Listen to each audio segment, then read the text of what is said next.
food for everyone who eats. We want kids to learn about healthy food in school. We want doctors to learn how nutrition impacts health in medical school. We want the routine use of antibiotics banned from factory farms. We want a world where everyone, regardless of their ethnic or economic background, has knowledge of and access to healthy food for their family. We want a world in which heart disease, cancer, Alzheimer's, obesity, and diabetes are rare, and in which vibrant health is the status quo. We're spreading the word and standing for change. Join this movement and support this mission.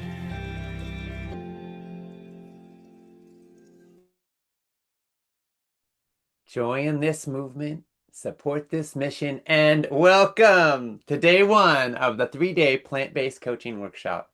If you're joining us for the first time, welcome to the Food Revolution. If you're already part of Food Revolution Network's community, welcome back. I'm Ocean Robbins, and it brings me so much joy to be your host for this special 3-day experience. We're going to be together today, tomorrow, and also Sunday for about 3 hours each day. You are going to learn so much. Now, speaking personally for a moment, as some of you, perhaps many of you may know, my dad, my colleague, my dearest friend, John Robbins, left his earthly body on June 11th. My dad was a hero to me and to millions of people around the world. Through his best-selling books and his world-changing leadership, he helped launch, in many ways, the modern health food movement. I miss him every day. And I also feel his spirit close. And I feel profoundly grateful for his love, for his visionary leadership, and now for the incredible opportunity to carry forward with the legacy of a movement he helped launch. So now the movement to which he dedicated so much of his life is in all of our hands. And this workshop is a special moment in the journey because over the next 3 days, we're inviting you to join us, to join a global community in carrying this torch forward. Now, a few logistics. If you're joining us on Zoom, please go ahead and post in the chat now your name, where you're from, and if you like one thing you're hoping to get out of this workshop.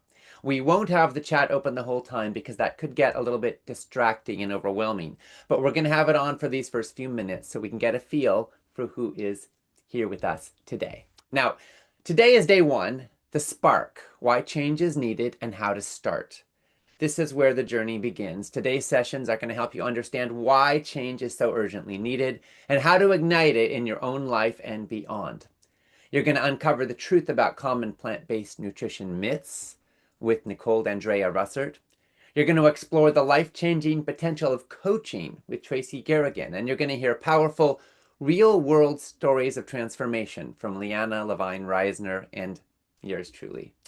Finally, you're going to meet our coach mentor, Makina Duewa, and we'll shine the spotlight on one of our incredible graduates, Wendy Moyer. You'll see her story and then witness her coaching a client live.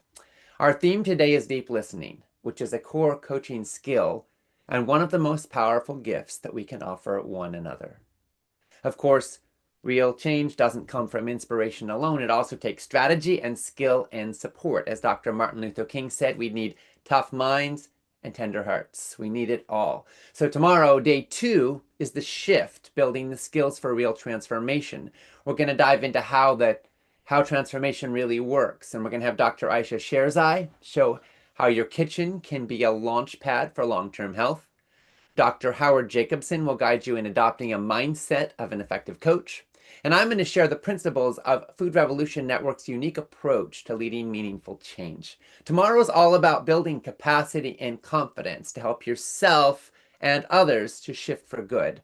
Then on Sunday, day 3, our focus is the launch, making your career your calling. This will be a moment to look at how you can rise. We're going to share how you can take what you've been discovering and put it into action. We've had a slight change in the lineup for day 3. Dr. Michael Clapper is no longer able to join us, but we're thrilled to say that we'll have Dr. Scott Stoll with us instead to show how plant-based nutrition can dramatically improve health outcomes. And we're going to look at how you can be a part of a healing journey that changes the world. Sage Levine We'll help you identify and clarify your niche if you're thinking about entrepreneurship or business or just how you can maximally serve. And Melinda Cohen will walk you through the steps to confidently enroll your clients. She has helped tens of thousands of coaches build thriving businesses. She'll show you how it works. Whether you're just starting out or you want to level up, day 3 is your invitation to turn passion into purpose and purpose into practice. If you miss any part of these workshops, replays will be available. We'll send the link over email, and they'll also pop up on the broadcast page as soon as they are ready. Now, a lot of what we're sharing in this workshop is based on the plant-based coaching certificate framework.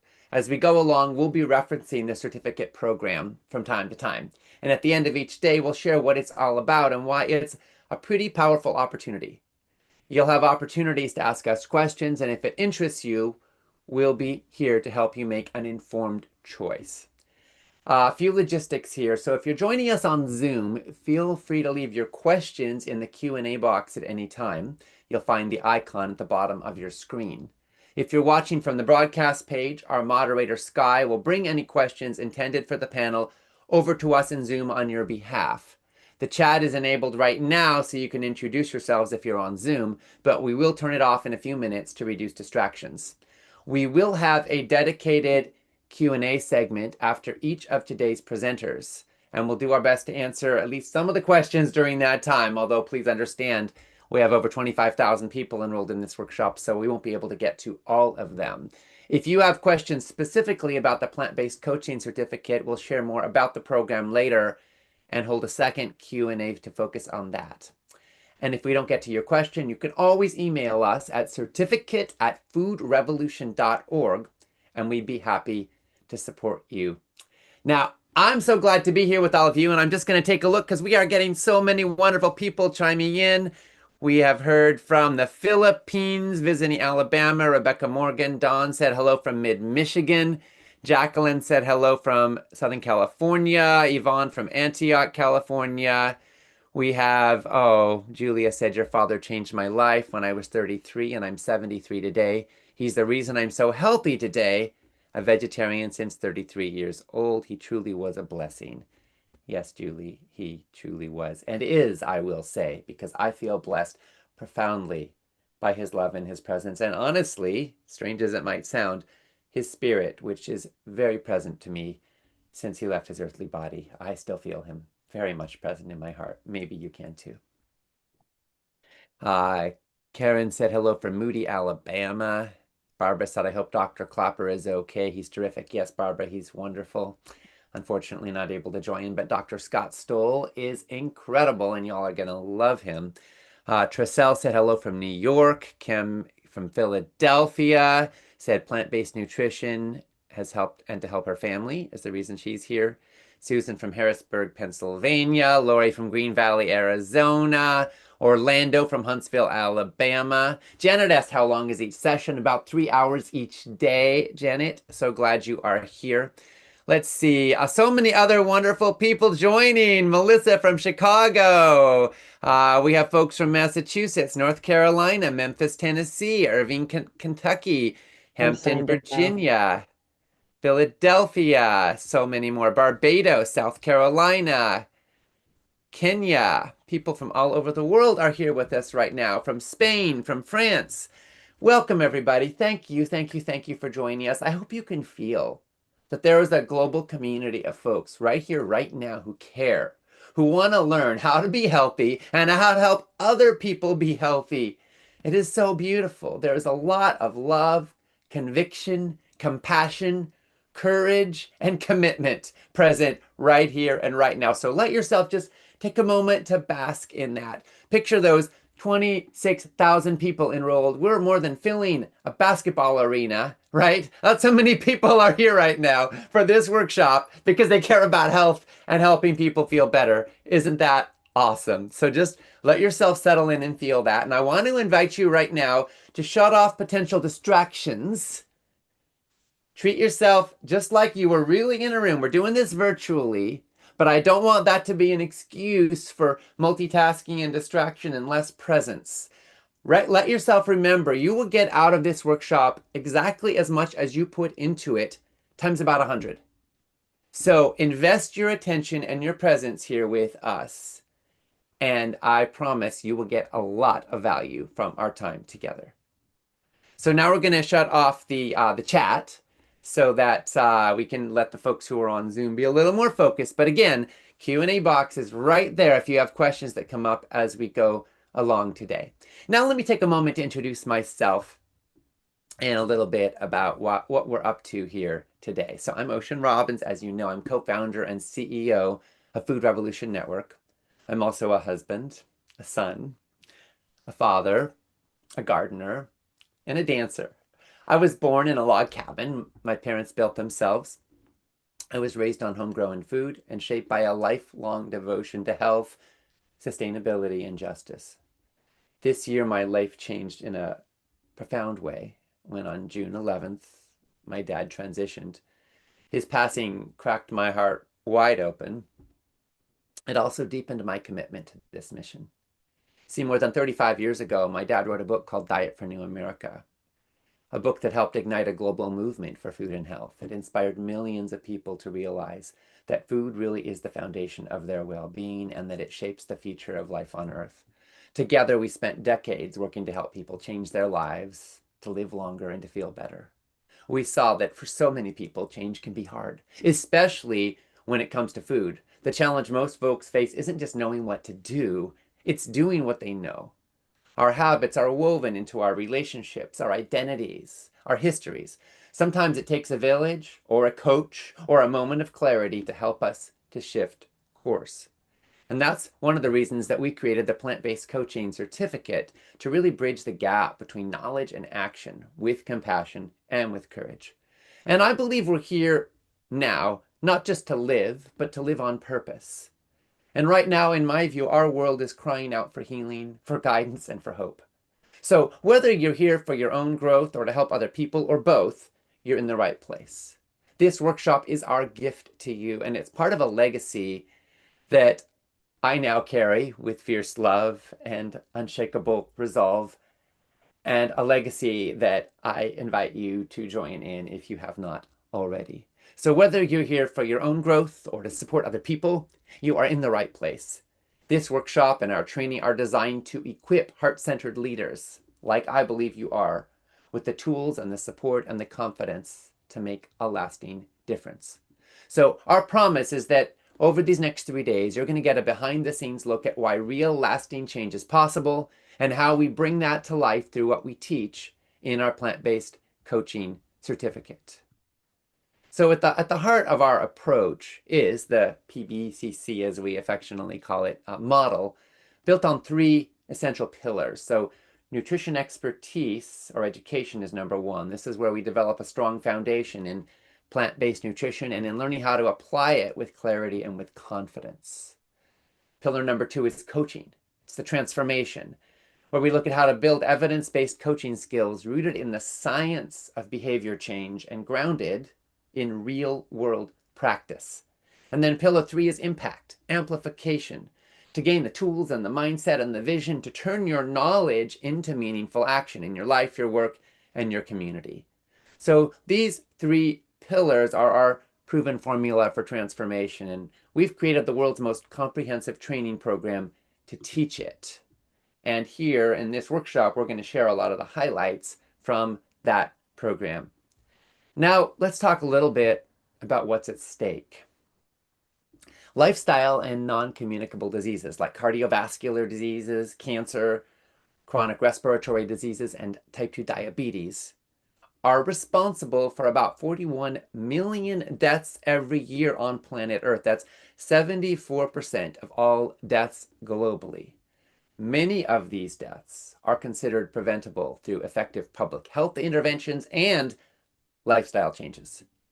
Maybe you know somebody right now who's struggling with heart disease, with diabetes, with cancer, with dementia, or with another devastating lifestyle-related illness. You may see their pain, you may see their daily battles, and you probably wish you could help.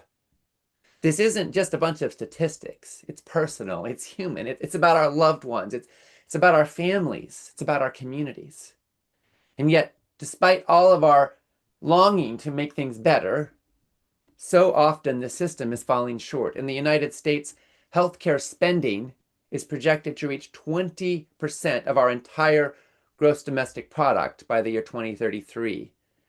It's the largest sector of our entire economy. But where's all that money going? Too often it's managing disease symptoms. It's not addressing root causes. And budget shortfalls in funding of preventive health programs have made it even harder for the most vulnerable people to get the support that they need to stay well. Unfortunately, most doctors and nurses and other healthcare professionals, though they're deeply committed to helping people, are overworked and they often receive little or even, in the case of physicians, no training in nutrition. They're operating in a system driven by what can be coded and billed to insurance. That usually means medications and procedures, not prevention, coaching, or lifestyle changes. Chemotherapy drugs have a billing code, but broccoli does not. Even if they do advise a patient lifestyle-related advice, people often don't know how to implement it, or they have real obstacles as to why they can't. As a result, patients are left without the ongoing support they need. If a doctor wants to prescribe a drug, even if it costs $10,000 a year, they send them to a pharmacy. But if they want to prescribe healthy diet and lifestyle, the basic subtext is good luck with that. A lot of people feel lost, they feel frustrated, and they feel alone. To really help people change, we've got to go beyond diagnosing and prescribing the what's wrong. We got to support people through the how to change. And we need to be able to drop even deeper into someone's goals, their values, and their lived experience to help them uncover their burning why, the why that makes them cry, the why that burns in their soul and that will give them the strength to carry on and make bold changes. Because when goals are anchored in deep purpose, we can tap into true intrinsic motivation. And that's when real transformation becomes not just possible, but essential and sustainable. This means people need a practitioner who can step in and help them work through the challenges, who can walk around the table and build trust and guide them through a process of change with skill, with empathy, and with structure. That's what coaching is or can be. And that's what we teach in PBCC. Now, quick disclaimer, nothing you hear in this workshop is medical advice. We'll be sharing at times nutritional education, coaching insights, and if you or someone you work with has a medical concern, always consult with a qualified healthcare professional. That said, you are going to learn so much here, and I am so glad you're here. Now, we have also created a special workbook for this workshop. It's a space where you can capture key takeaways and reflect on what's landing for you. We'll post the link in the chat here for those of you on Zoom. You should find a link to it on the broadcast page if you're watching there. If you haven't downloaded it yet, or you missed it in our emails leading up to today, we invite you to go ahead and click the link now so that you can download it and use it to take notes there or in whatever way works best for you. Now, next, I want to introduce the incredible Tracy Garrigan, our founding director and program manager for the Plant-Based Coaching Certificate. Tracy is a certified holistic health coach with over 14 years of experience coaching clients around the world. She's developed programs for corporate wellness and fitness settings. She's created powerful online content and courses, and she's worked with integrative health centers to bring coaching to hundreds of patients. She also helped develop some of Food Revolution Network's most beloved programs like Healthy Heart and Tackling Type 2, as well as helping lead our Whole Life Club community for years. And for these last 3 years, she has led our world-class plant-based coaching certificate training with heart, with wisdom, and with deep expertise. Tracy, over to you. Thank you so much, Ocean. Hello to everyone. Thanks for being with us. I want to take a moment to highlight what makes the approach that we have to nutrition so truly unique and why it's so effective. So at the heart of our program is clear evidence-based focus on whole food, plant-based nutrition. This does set us apart from other programs, and we teach the most up-to-date science in partnership with world-class experts, some of which you'll meet during this workshop. And we're proud to be a global leader in this space. Our students don't just gain knowledge, they learn how to separate fact from fiction and build lasting nutritional confidence, starting right in their own kitchens. So over the course of the next few days, you're going to get a powerful taste of what that looks like in action. At FRN have a big tent philosophy where we've really mastered the art and science of whole food plant-based living, but we also recognize that everyone is on their own journey. So you don't have to be or want to be 100% vegan to want to eat more plants. Every step towards a more plant predominant lifestyle is something that we celebrate, and our coaches are trained to support real people in the real world with compassion and flexibility and without judgment, no matter where they are on the dietary spectrum or how far they want to go. So, when it comes to chronic disease, whole food plant-based eating has the strongest amount of evidence behind it. It's been shown to positively impact the widest range of lifestyle-driven conditions and even reduce all-cause mortality. So that's why whole food plant-based nutrition is the core pillar of the American College of Lifestyle Medicine, why we go deep into that science with our faculty. But the impact doesn't stop there. So this shift towards plant-based eating also plays a powerful role in protecting the planet, reducing harm to animals. And in our program, we hold space for all of these truths. And we want to honor the connection between our choices and the world around us. Because when we nourish ourselves, we also have the opportunity to nourish the planet and extend compassion to all living beings. So now to share more concretely what this all means, let's kick off today's presentations. And I'm thrilled to introduce someone you might already know from our FRN family, Nicole D'Andrea Russert, MS-RDN. That's a registered dietitian nutritionist. Nicole is also the lead faculty for the nutrition pillar in our plant-based coaching certificate. And if you watched the Food Revolution Summit this year, or the plant-based coaching masterclass, or explored any of our cookbooks like Real Superfoods, then you're probably already familiar and perhaps inspired by her work. Nicole is a registered dietitian, the author of several books, including Powered by Plants, and her focus is on plant-based eating for the body, mind, and planet. She's been featured in Eating Well, Forbes Health, Yoga Journal, The Weather Channel, and more. And we're so lucky to all learn from her today. So Nicole will stay on after her presentation to answer some of the questions in the Q&A box. So go ahead and leave them there for her. And welcome, Nicole. It's great to have you. Thank you, Tracy. Thanks, everybody, for being here. It's so good to know that so many people from around the world are on the call. I am going to get right into the presentation because, as you can imagine, we have 20 minutes here today together for this portion, and we have lots to discuss. So I'm going to go right into it. Okay, let me share and pull up my slides. So bear with me for just a moment. All righty. Y'all see a portion of my dog there. Here we go. Okay, so let's go back. All right. Debunking plant-based nutrition myths. We know that there are nutrition myths all around us all the time, or nutrition information, so much noise. So today's presentation is to cut through that noise and present the science so that you all leave here feeling empowered, ready to tackle some of these things for your own health, for your family and your friends, or your clients if you're seeing clients already. Okay, so again, I'm Nicole D'Andrea Russert, and I'm based in Atlanta and from New Jersey, originally just outside of Philadelphia. I saw several folks in the chat chatting that they're from Georgia and New Jersey and Philly, so I'm feeling the connection with y'all, and hello to everybody from around the world. Okay, so why is this so important? The nutrition information and breaking through all of the noise that we hear through media, through broadcasts, through social media.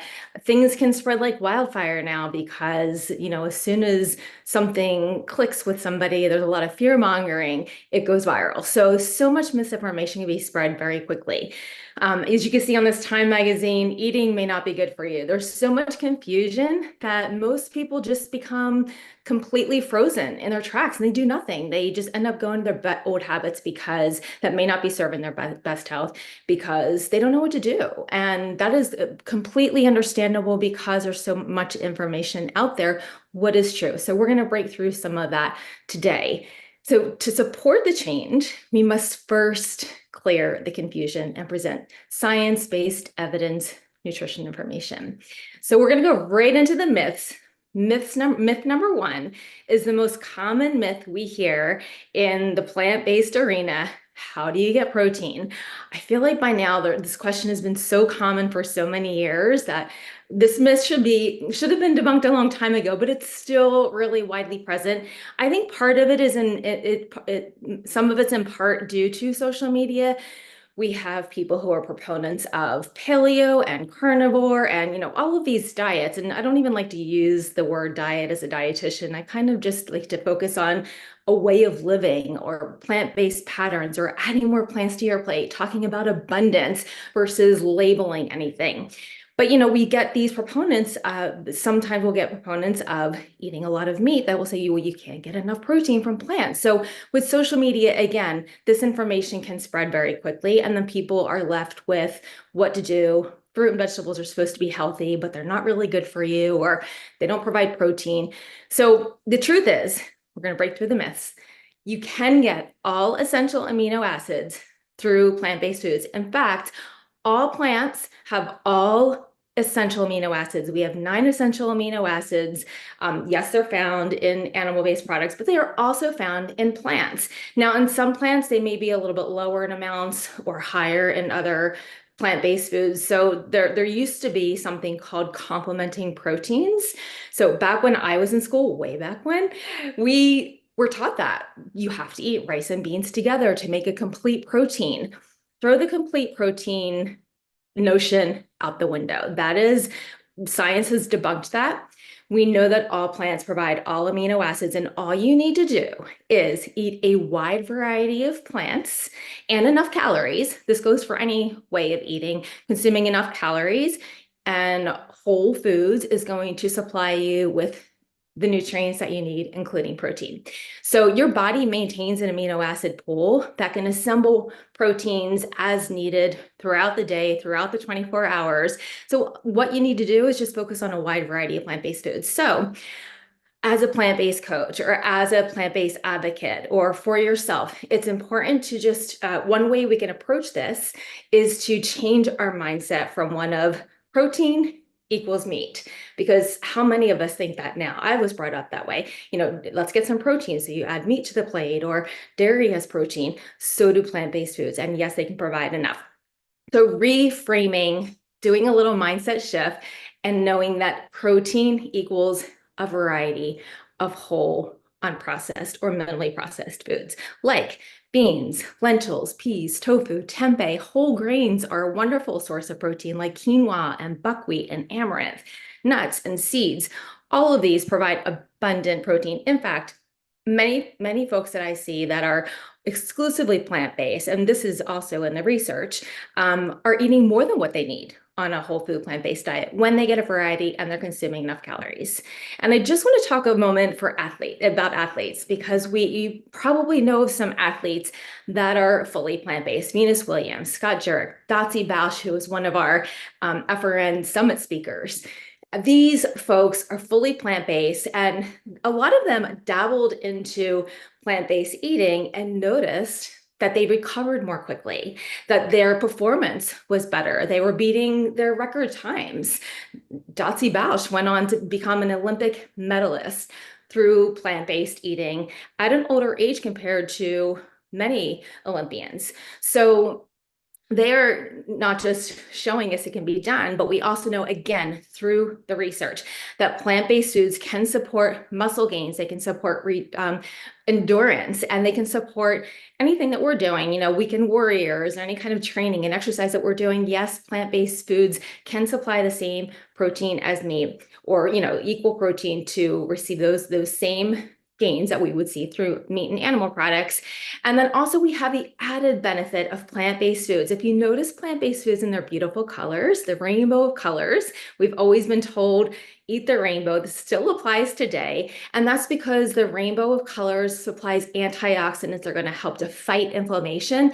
And this is what helps to expedite recovery. So when you train really hard, you're breaking down muscle, your body is in a repair mode, and eating high antioxidant plant-based foods helps with that repair and helps to, I'm going to actually minimize this. I'm looking here. Okay, sorry about that. Helps with that repair. and recovery for the next day. And then also we have foods like you may have heard of beets for endurance.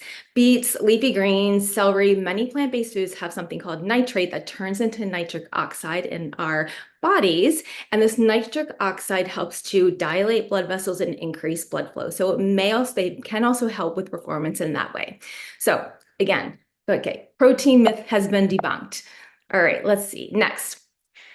You need dairy for strong bones. Again, we've all heard this growing up. Much of it was marketed through the dairy industry. The truth is, calcium is very extremely important for bones, but you have more than 15 nutrients that are really important for bone health, not just calcium. So yes, calcium is important, but there's also vitamin K, vitamin D, magnesium, phosphorus, protein, very important. So there's so many nutrients that are important for bone health, not just calcium. And it doesn't come down to one food group that you need. It comes down again to the variety of plant-based foods. And what's interesting is that the countries with the highest dairy intake don't have the lowest fracture risk. So there is not a correlation there by drinking more milk that your fracture rate decreases. There is not that correlation. The key is getting, again, a wide variety of foods. Plant-based foods can supply the nutrients that your body needs to thrive and for bone health, but even more important than just food alone, it comes down to lifestyle. So it's not just about, yes, eating is very important and the foundation to good health, but so is strength training. It is so important to strength train in order to not just maintain muscle mass, especially as we get older, but also our bone health. And then also getting some sunshine so our body naturally produces vitamin D. So there are many factors, and it doesn't come to pointing to just one food group that's good for bone health. There are many things that are important for bone health. Bone supporting foods. So if you're curious which foods are high in calcium, dark leafy greens are a wonderful source of calcium. Fortified plant-based milks, tofu, tahini, almonds, figs, beans. Are so many foods that are rich in calcium. When it comes to helping someone plan a plant-based diet and get enough, this is something that we hear a lot. How do especially women in the perimenopause or post-menopause stages of life, how do they get enough calcium? And it just may require some more careful planning to make sure that we insert those foods that are really calcium rich into their diet. So if they're, for example, if I see somebody who is consuming a sandwich at lunch, we might add leafy greens onto that sandwich, or I might encourage them to have a side of a kale salad with some slivered almonds on top and a tahini-based dressing to really boost their calcium intake. So we always try to use a food-first approach. Okay, myth number 3, soy causes cancer. This is another one that was many years ago. The media kind of grabbed onto this research that was done on rodents. There was early research done on mice and rats that showed that enormous amounts of this soy phytoestrogen, they're called isoflavones, this plant compound in soy, showed an increased risk of cancer in rodents. But there are two things. First, the amount that these rodents were given were far exceeded anything that we could even possibly consume. And number two, rodents metabolize soy very differently than humans. So that study was many years ago. That media outbreak with it, the myth has just not died. So it's time to put this one to rest, because soy is so beneficial.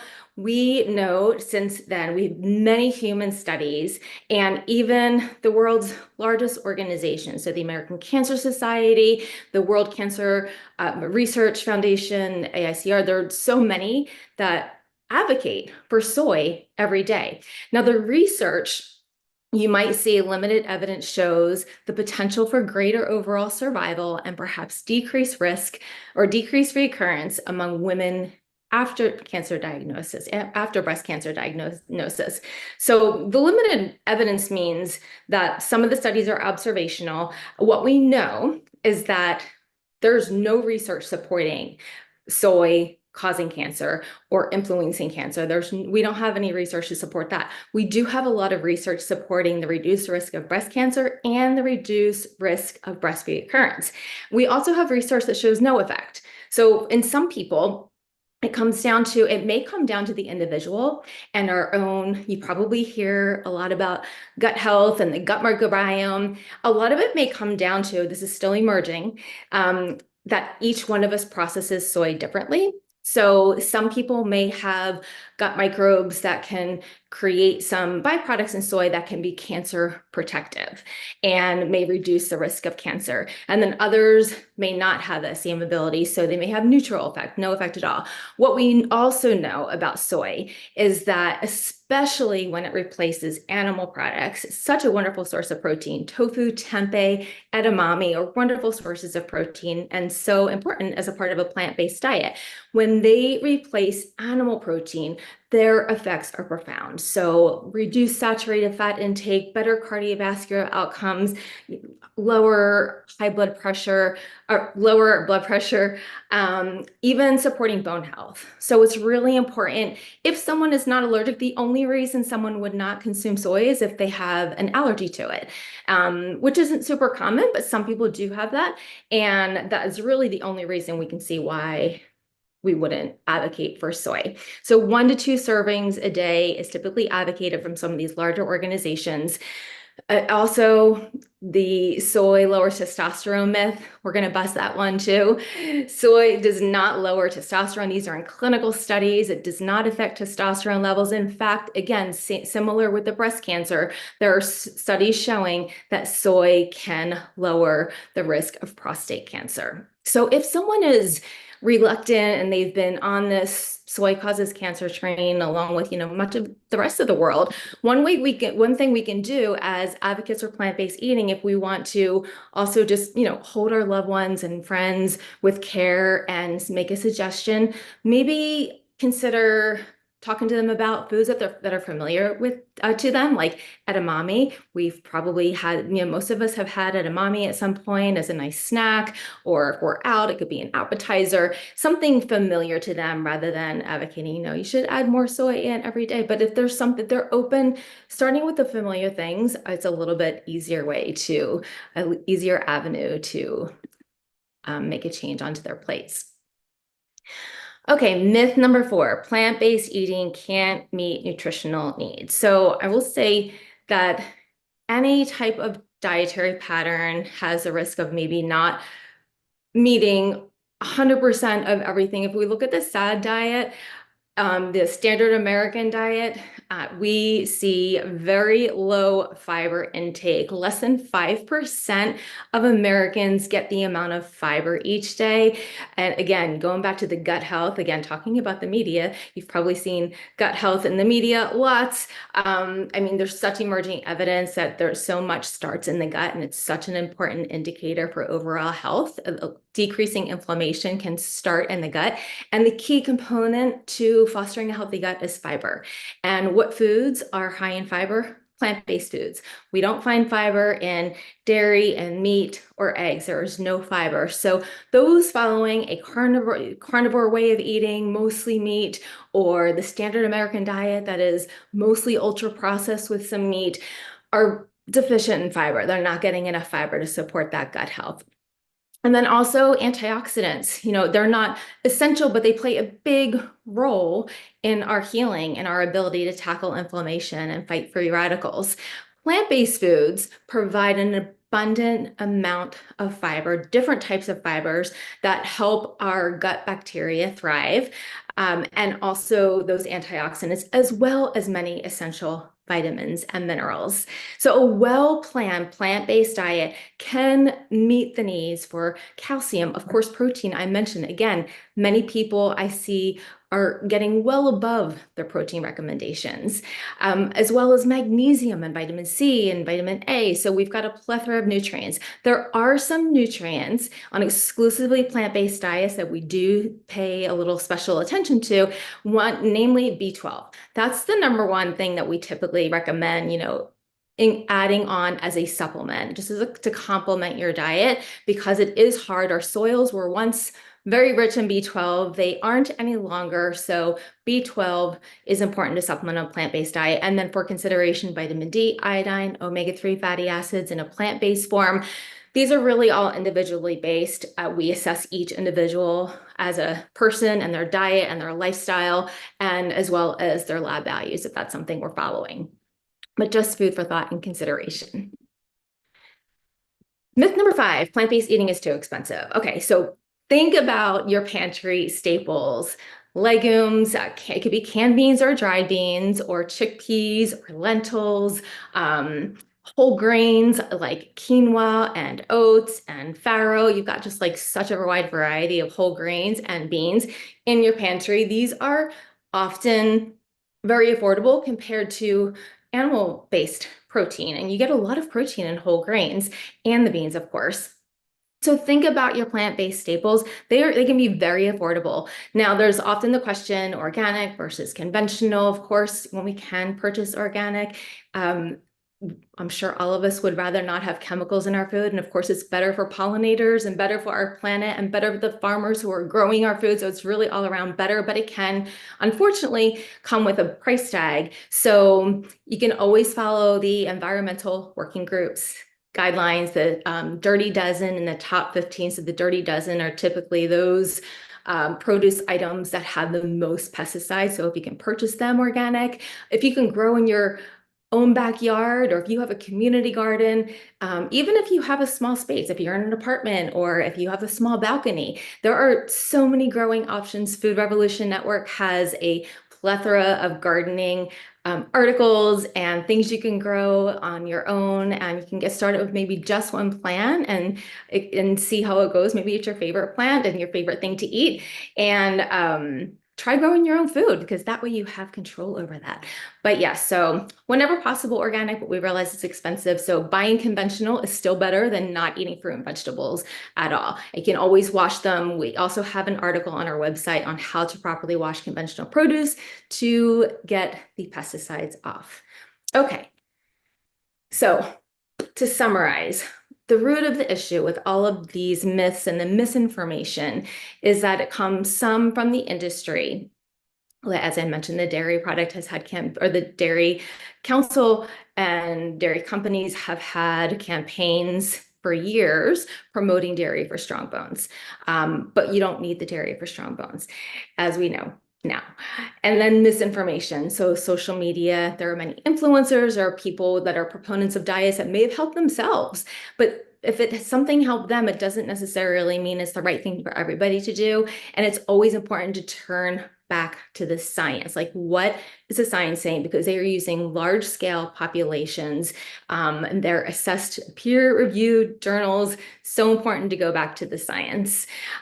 So fear mongering is something that often gets spread widely. And we really have to look at the source, the person that is claiming something, the source, and then go back to the science and see what that says. And then our role as educators, and you're an educator, whether you're educating yourself, you're educating your friends, your family, or if you are currently in the healthcare space and you're educating patients and clients, it's important to replace that confusion with clarity. So yes, providing the information and the resources to your loved ones or your clients so that they have it, and then replace that fear with empowerment. So the more that they are informed and educated, the more they're going to feel empowered. And what we need instead of these myths, whole diversity. Look at that beautiful plate. It's so pretty. So think about again, the rainbow of colors, a food first approach, because that matrix of food is where we're going to get all of the fiber, the vitamins and minerals, the antioxidants. So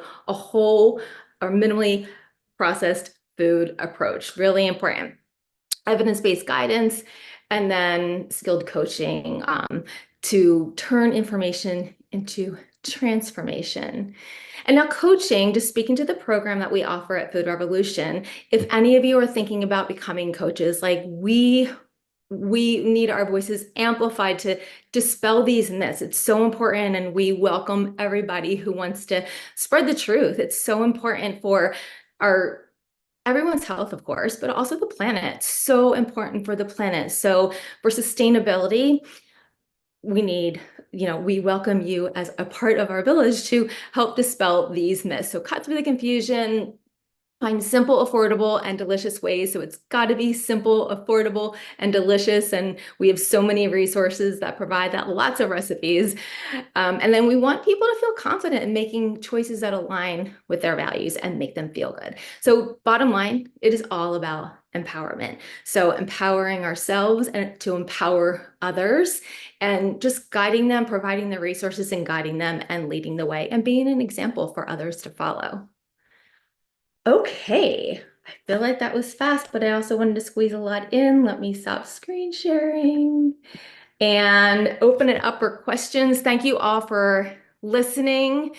And if you have, yes, I'm ready for the questions. So let's Okay, we got some good ones. Wow, Nicole, you really packed it in there. Thank you. For those who don't know, by the way, Nicole and I have written a couple of cookbooks. Our latest one is Powered by Plants, nutrient-loaded 30-minute meals to help you thrive. So I just had to say that because I realized a lot of folks probably don't know that we've been, yeah, anyway. And we also have been hosting the Food Revolution Summit together. And so it's just so great to work with you, Nicole. You are such a fountain of wisdom, and you make all the science so accessible, and so so practical. So let's see. We have Anouk said hello. Here in the Netherlands, a lifestyle program for type 2 diabetes is covered by insurance, but it's not healthy eating. It's a keto diet. I find this frustrating. Ideas for influencing this. Anouk, that is indeed frustrating. I'm glad to hear that there's a lifestyle program being covered by insurance, because we need more of that, right? And it's part of how the world changes. When you change what's billable, you change what's practiced, right? But this is one of the things we struggle with, is misinformation. And yeah, a keto diet could be beneficial compared to the standard American diet, because you're getting rid of sugar and processed carbs, which are doing enormous harm and possibly moving away from processed foods in general. But if you move towards a lot of animal products, then you are essentially creating a short-term benefit, but long-term disaster, because all that saturated fat can clog the insulin receptors in the cells and make them, you may not have the blood sugar rises because there's no carbs, but you also won't have the ability to get sugar out of the blood into the cells effectively because they're clogged. So bottom line is, appreciate the effort in the Netherlands. Sorry about this. One of the things that can be done is sharing research. When you find studies that compare a plant-based diet to ketogenic diet for type 2 diabetes. We have so much research on type 2 diabetes now and what really causes it, to the point that now fruit is being recommended by thoughtful diabetes professionals, despite its high sugar content, because it's so high in fiber and other phytonutrients that are actually net beneficial. So if you go to foodrevolution.org, you can see an article. If you type in type 2 diabetes or just diabetes, you'll see lots of articles we've written on it. We created a whole course on this with Brenda Davis, who's one of the core faculty in the plant-based coaching certificate. And if you go to type 2, the number 2.foodrevolution.org, you can see the masterclass we created with her. There's a lot of information. She's written books on this. So spreading the word, sharing the research, whoever it is that is authorizing that funding, try to find who they are and contact them and say, hey, y'all might want to try a different approach. At the very least, maybe they can have a couple different things, different lifestyle programs, and then compare them head to head and see which one gets better results, right? Hopefully they're research-based. So then let's see. Zoe said, I'd like to ask, is it possible to get too much fiber? What do you think, Nicole? Hi, Zoe. Great question. I'll be honest. Well, first of all, our ancestors got up to like 95 to 100 grams of fiber a day. And as far as we know, no adverse effects. But I will say, as you increase fiber, we want to do it slowly. So the average recommendation is like 30 to 40 grams a day. But I see people going much higher than that, up to 60 to 70 if they're doing all exclusively plant-based foods and without a problem. But you want to do it slowly. So if you're someone who fiber is new to you and you want to start adding some fiber-rich foods and onto your plate, maybe adding 5 to 10 grams of fiber a week and drinking plenty of water with that, or adding 1 or 2 foods a week. So I advise doing it slowly, because you can experience some bloating and distension. Especially beans are typically the biggest culprit if you haven't been consuming them regularly. Adding beans can cause some, some gassiness. And there are some tips and tricks. We do have an article on that as well, but just for time's sake, I won't go into all of the tips, but definitely add them slowly. I mean, literally starting with maybe 2 tablespoons a day, doing that for a week, adding 2 more tablespoons, so working your way up to a half a cup to a cup of beans a day is great. But note that the gassiness that you experience is normal. Some people mistaken this for something, oh, there's something wrong with me. Do I have a gastrointestinal problem? But it can take some folks can tolerate them with no problem, and other folks it might take a couple of weeks to adjust. So that's why we advocate for going slow and slowly increase. The other thing with fiber is that sometimes it can hold on to, as I mentioned, there's a matrix within your food. So fiber houses a lot of these vitamins and minerals and phytochemicals, and sometimes they're released for our availability for us to use. And sometimes they're excreted with the fiber in our poop. So, sometimes we can see it hold on to some nutrients, but that's not a reason to say, oh, I'm not going to eat that much fiber. Definitely consume, as you're consuming more plant-based foods to get that fiber, you're also getting a lot of these nutrients. So just go slow, drink lots of water, and listen to your body. Thank you. All right. We heard from D. Mason, who asked, where do you go? What resources, journals, websites, etc., to regularly get the most up-to-date, trustworthy health and nutrition information? Of course, you all can go somewhere that we can't go. Well, we can go there, but foodrevolution.org is a great resource. What I'm saying is that we have to create it before we can go there, but you all can go there without having to do any work. So that's an amazing resource. And of course, in the plant-based coaching certificate, we really go deep with the latest nutritional information as well. I love nutritionfacts.org, Dr. Michael Greger's work. I do a lot of Googling, and I put the word study before what I want to explore, and then I get research journals. And I just like, it's worth learning. They're dense. They're a bit hard to read sometimes, but if you're a bit of a nerd, then it's really worth cultivating the skill to be able to read that language, because it's helpful to get straight to the source, and understand a little bit about what did they do and what did they learn, and try to think critically about it too. Well, what might they have missed? What was there a bias here? Just to kind of explore that. How about you, Nicole? Any other key things you'd share? Yeah, I mean, I think what you've recommended, Ocean, Food Revolution, we've done the work and we have all of the supporting research there. So if you look at Food Revolution and a lot of these organizations that I mentioned, like AIRC, the Institute for Cancer Research, you're looking at these organizations who have also looked at all the systematic reviews and breaking down all the science to formulate their recommendations, That's helpful. But having a toolbox, especially in the case of Anush, who mentioned wanting to present some information to the diabetes organization who is getting reimbursed for lifestyle measures, which is great. But if you want to present something to make a substantial change, maybe looking at the articles that break everything down, that are reputable articles, like on Food Revolution's website, that break everything down, but then also going to the original links where the research is presented and having that as a part of your toolbox, your toolkit, so that you can present that in a professional way. Yeah, absolutely. All right, we are running out of time for this, but there's going to be a lot more good stuff to come, folks. So we'll keep trying to answer some of these in the chat box as we go, those of us on our team who are able to and we're not on screen. Sorry if my video is out of sync with my audio. It looks like it's back. Okay. I will say, Natalia asked, are there serious attempts at studying vegetarians and vegans in vibrant health and their exact diets? And I just want to say, Natalia, check out the Adventist Health Studies 1 and 2. That's a gold mine of research on different dietary patterns with people who are living a predominantly healthy lifestyle. Incredible research done over there.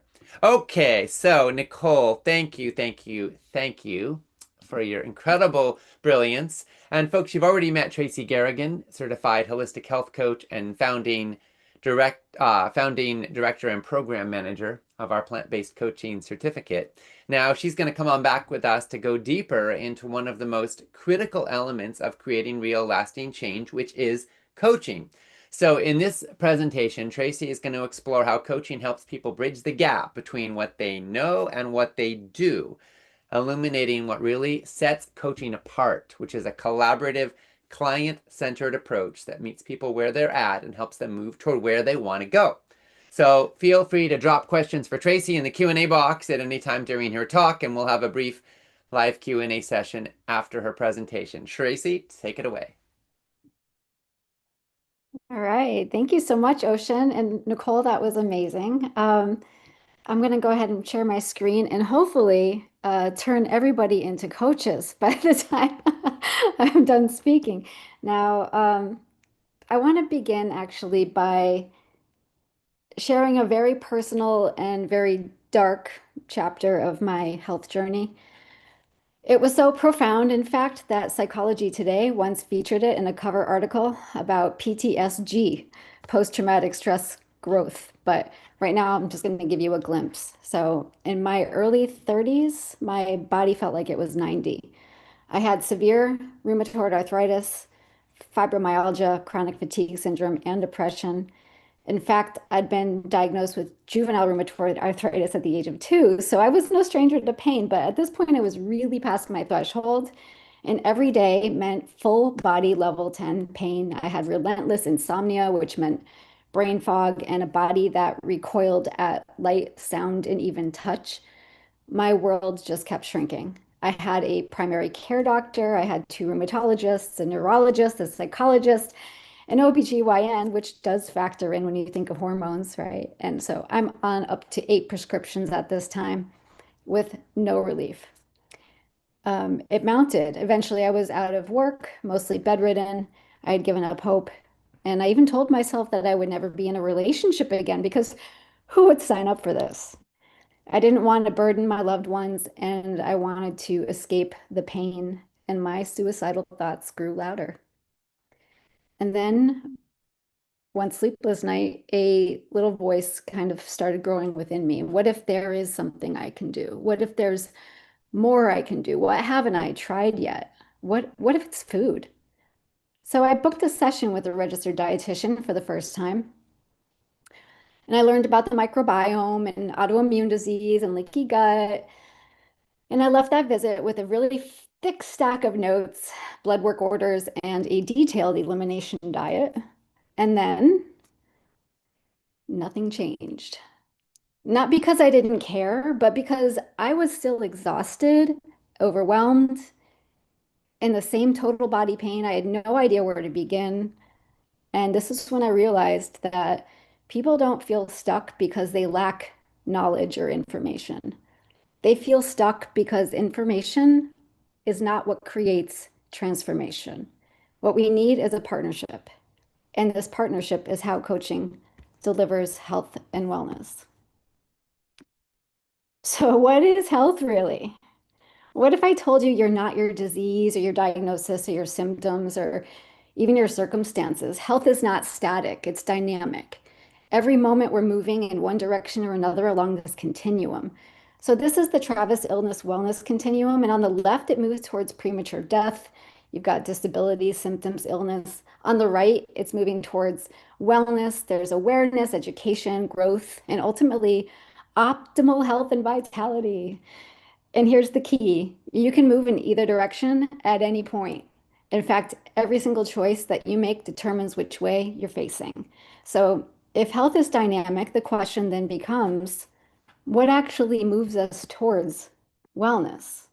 Well, there's a great body of work and scientific evidence to support lifestyle medicine. And the American College of Lifestyle Medicine highlights 6 core pillars of lifestyle that can help prevent, treat, and even reverse chronic disease. They promote optimal nutrition, which they describe as a dietary pattern centered on minimally processed vegetables, fruits, whole grains, legumes, nuts, and seeds. It is essentially a whole food, plant-based diet. They promote at least 150 minutes each week of moderate aerobic activity, along with muscle strengthening exercises, 7 to 9 hours of quality sleep each night, effective strategies to reduce cope with stress, cultivating strong supportive relationships, a sense of purpose, and avoiding risky substances. We're looking to greatly reduce or eliminate harmful substances like drugs, alcohol, and other addictive behaviors that compromise health using evidence-based approaches. So the science is very clear. We know what works. So if we know what works, the real question is, why isn't everyone doing it?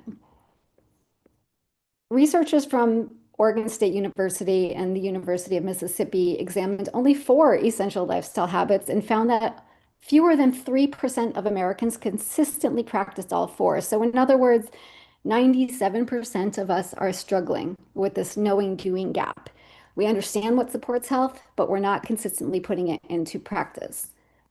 And this knowing doing gap is exactly where health coaches are uniquely positioned to work and make a real difference. And here's why it matters. The rainbow line on this chart is a typical lifeline. Energy drops in midlife, chronic issues pile up, and by our 70s, many spend more years sick than well. Now look at the blue line. This is the blue zone lifeline. In the longest lived communities, vitality stays high for decades. The period of disability is short, and that's called compressing morbidity, putting the emphasis on the quality of life so you have more life in your years and not just years in your life. And it isn't luck. It's daily choices. It's food, movement, rest, stress relief, connection. And the opportunity is clear, so we have to ask, why is it so difficult to change? And change is hard for most of us, any kind of change. And we talk a lot about willpower and motivation and even food addictions. And while that's all real and true, many times that's all downstream. The harsh reality is that our health is profoundly shaped by the conditions in which we live, financial stability, access to quality health, education and healthcare, safe environments, green spaces, strong social connections, your friends and family. So these social determinants of health play a very powerful role in shaping outcomes. And while it's not a coach's job to fix them, skilled coaches are trained to understand their impact and coach effectively within that context. So this is why coaching is so effective. It's not about offering the one-size-fits-all advice or the protocol.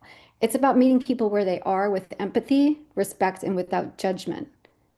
It's a relationship grounded in unconditional positive regard, where clients are invited to step into their own expertise and discover solutions that work best for themselves. And research shows us that individuals facing challenges that are related to these social determinants of health, when they work with a coach, they experience greater self-esteem, improved health outcomes, and a stronger, more sustained commitment to behavior change. So the National Board for Health and Wellness Coaching defines health and wellness coaching as a partnership. We're partners we partner with clients to seek self-directed, lasting changes aligned with your values to promote health and wellness, thereby enhancing well-being. And I already mentioned the unconditional positive regard in this non-judgmental space. A plant-based coach is a health coach with focused training in the whole food plant-based nutrition pillar of that lifestyle medicine promotes. So plant-based coaches help our clients to adopt eating patterns and lifestyle habits that promote health, prevent disease, and foster lasting vitality through plants, but also all of these other pillars. And coaches differ from a lot of other roles. I know there's some confusion in this area. Nutritionists and dietitians provide medical nutrition therapy. They prescribe therapeutic treatment plans. They can order and interpret lab work. They can advise on supplementation. That is beyond the scope of a coach. Therapists will address mental health issues, trauma. They'll go back in the past, diagnose and treat things from a clinical lens. That is also beyond the role of a coach.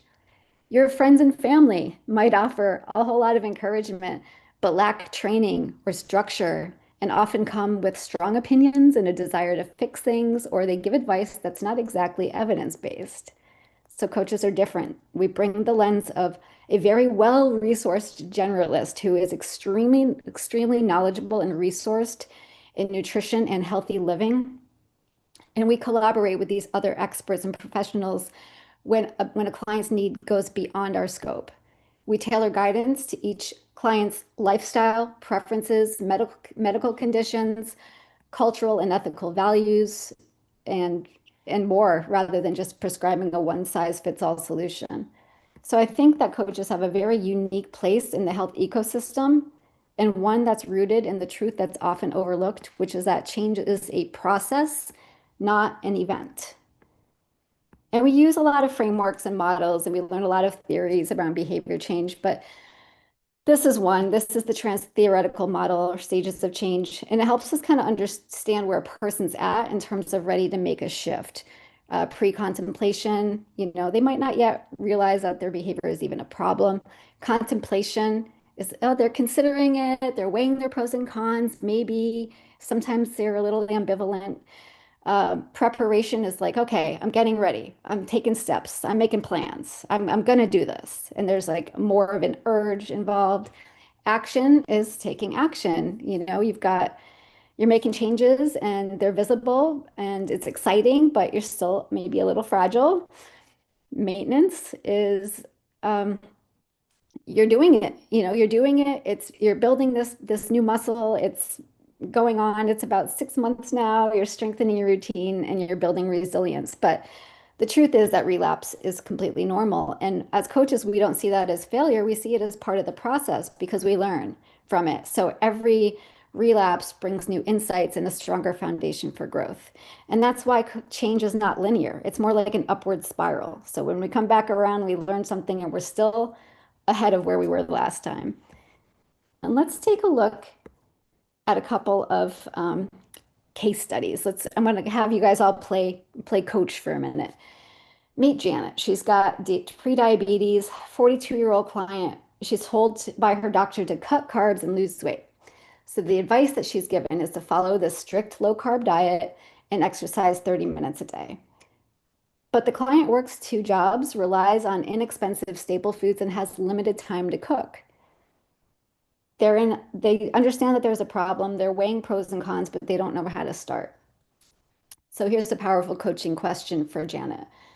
Given your schedule and food budget, what feels like one small step you could take this week toward eating in a way that supports your blood sugar? And that client chooses to swap fast food lunches twice a week with a simple homemade veggie and bean wrap. And after sticking with this change for only 2 weeks, the client reports feeling more energized in the afternoons, proud that they hit their target and their goal, and they're motivated to add a third. Let's look at David, hypertension and stress. 59-year-old client with high blood pressure advised to reduce stress and eat less salt. And the advice is take medication, cut processed foods, and exercise more. But David lives in a noisy apartment complex. He cares for an elderly parent and has little access to green spaces. He's in a state of preparation, ready to try small steps, not sure what's going to stick. Here's a question for David.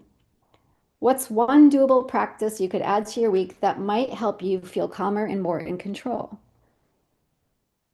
David decides to spend 5 minutes before bed doing a short, calming stretch sequence with a little mindful breathing to reset stress levels before checking on his parent.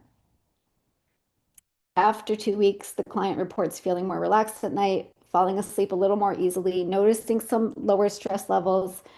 They're encouraged by this, and they want to add a brief guided meditation to the weekend to further support the building of this emotional resilience. So at the heart, coaching is about empathy, presence, and empowering people to create change.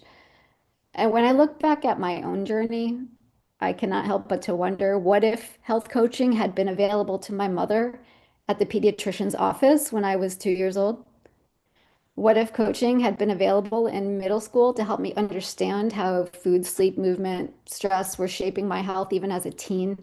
What if, as a young professional beginning to fall apart in my 30s, I had access to coaching as part of my wellness benefits before I reached the point of becoming bedridden?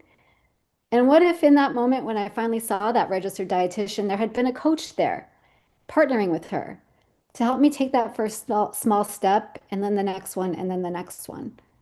So this is the gap. And to my mind, coaching is without a doubt the greatest missing link in our healthcare system today. We're advocates, we promote health literacy. We meet people where they are, we help them find their own way forward. And it's easy for me to imagine a society in which every office, every medical office, workplace, community center, senior center has a coach helping people to navigate healthy changes. So if you feel called to be a part of this movement with me, if you're curious about becoming a coach and want to read more about it, please visit this FRN blog. Go to foodrevolution.org, search the word coach, and there's two great articles there. One is if you're interested in wanting to learn more about doing this work with me. The other is if you want to find a coach. If you or someone you love needs support on your journey, you can start there because I know that with the right support, change is absolutely possible. And every step forward, no matter how small, brings you closer to that optimal health and vitality on that wellness continuum. So I invite you all to be a part of that with me. Thank you. And hi, Ocean. Hi, Tracy. Thank you. Wow. I just love it. I love it. I think that when I look at how much suffering is coming from food right now in our lives, it's obvious. If people just need to know, like, eat less sugar and processed junk, eat more vegetables, like, we wouldn't have a crisis in health, right? So, like, it's the translation, it's the action, it's the nuances that are actually the whole story at this point. Because everybody knows that junk food's bad for us and healthy food's good for us, but behavior continues to indicate that that we're in trouble. So here you are showing a bright light of what's possible, and it is so inspiring. Okay, so now we're going to get to some questions and answers, and we got lots of questions, lots and lots of questions. Let's see. Carol Ann said our lab values and how to read them part of the coaching certificate. Okay, well, that's a really good question, and it's thoughtful, and I'm excited to hear that you're considering that. The short answer is, well, it's yes and. Yes, we're taught about lab values and biomarkers, what the standards are, because every coach needs to have a solid awareness of health biomarkers. You need to know what it is you're dealing with and working with. But it is beyond the scope of a coach to request lab work, interpret lab results, or prescribe supplementation. These actions would be within the realm of a physician or a dietitian. So you want to partner with licensed practitioners. But that said, we do have a very comprehensive education around what all these values should be. And so you would definitely be aware about the foods and stuff to bring in. Thank you. Let's see. Oh, we heard from Cheryl who said Tracy's story is so incredibly powerful. Thank you for sharing with us so openly. Lots of questions about the plant-based coaching certificate, and I'm going to try to not focus on those as much right now because we'll talk about that more later. And we really don't want to make this seem like a 3-day infomercial. Like, we're really here to support you with the power of nutrition and coaching and impact and to share what we've been learning. And of course, the certificate could be a great next step, and we will take time to talk about it. But I just want to let folks know why we're not answering all those questions right now. Let's see. Catherine said, how do we get the word out to the medical community to incorporate our services into their practice? I would argue that it's happening. I think that there is a groundswell of people that are seeking, looking for, asking for these services. And the National Board for Health and Wellness Coaching is doing a lot of advocacy, trying to get codes approved by the insurance. I can't think of the name of the all of the powers that be when it comes to health insurance, but it literally will take an act of Congress. It's got to be voted on by Congress to have these codes all approved. And so there's right now there's like a temporary trial period, so to speak, happening But it is happening. I had the great pleasure of partnering with functional medicine practitioners, chiropractic doctors. So if you are interested in being a coach, I would say your best um, if you want to work in a doctor's office. Not everybody does, but there are a lot of very receptive practitioners out there right now who believe in the power of nutrition. They want to bring it into their practice. And talking with them about the many ways you can organize that with them they're really more receptive than you would think. Yeah. Just last November, Tracy and I were together at the American College of Lifestyle Medicine. I was honored to speak there. And there are thousands, literally, of lifestyle medicine practicing physicians at that conference. And I mean, it's really powerful to see how this movement is growing. And most of them are advocating plant-based diets in their practices, the vast majority. I just a few days ago got to sit down and interview the new president of the American Medical Association, Dr. Bobby Mukamala, and he just got his certification in lifestyle medicine. He's a plant-based advocate, and he's bringing that into the AMA. So times are changing, folks, and we get to be a part of that. But he and I talked about this. Like, most doctors do not have time to sit down with their patients, get to know their lives, cultivate intrinsic motivation, right? So they can work so beautifully with folks like you all might be soon, and to be able to really hand their patients to people who can take good care of them and help them effectively implement lifestyle medicine. We had a question from Carly who said, how deep into nutrition knowledge does a coach need to go? Is a nutrition degree recommended for client questions? Well, our pillar one is really deep and comprehensive. And we keep our forum open so that you have ongoing support, because as a coach, it's perfectly acceptable to say to a client, I don't know something. I mean, in fact, saying I don't know is a lot more professional and safe than trying to make something up or find, a resource, on the fly. You want to be sure about what you're saying to somebody. So we do keep our doors open so that if you don't know, you can tell that client, hey, I'm going to have to look into this one and I'll come back to you. So we tell our coaches, like, you're not an RD. You're not Brenda Davis. You're not Nicole. It's not expected that you have 10, 20, 30 years of nutrition science under your belt. It is expected that you know how to put your hands on credible information, and that's what we teach. Yes, thank you. Susan said, I love the food-focused approach. Do you also cover other important factors like stress, exercise, sleep, etc.? Yes, we do. Lifestyle medicine includes all these pillars. Dr. Ornish, often called the father of lifestyle medicine, sums it up. He says, eat better, stress less, love more, and move more. Now people are also adding sleep more or sleep well and avoid risky or dangerous substances to the mix, right? But these are the basic pillars, and we cover all of them, and we focus on food first because food is the foundation of health or disease. But yeah, we're comprehensive, and we encourage everybody to do so as well, because let's face it, you could be, eating a great, healthy, organic diet, and if you're strung out on crack cocaine, you're probably not going to have a very long life expectancy, right? Or for that matter, what is it? This is a little dated, but my dad said in Diet for New America, the person who eats sprouts and bread with doubts and dread will probably, no, the person who eats beer and franks with cheer and thanks will probably be healthier than the person who eats sprouts and whole wheat bread with doubts and lots of dread. So, like, being positive attitudes, loving relationships, loneliness kills faster than cigarettes. This is all part of the mosaic, and in some ways a chain is as strong as its weakest link, right? So you want to shore up the weakest links in your chain and help your clients to do the same.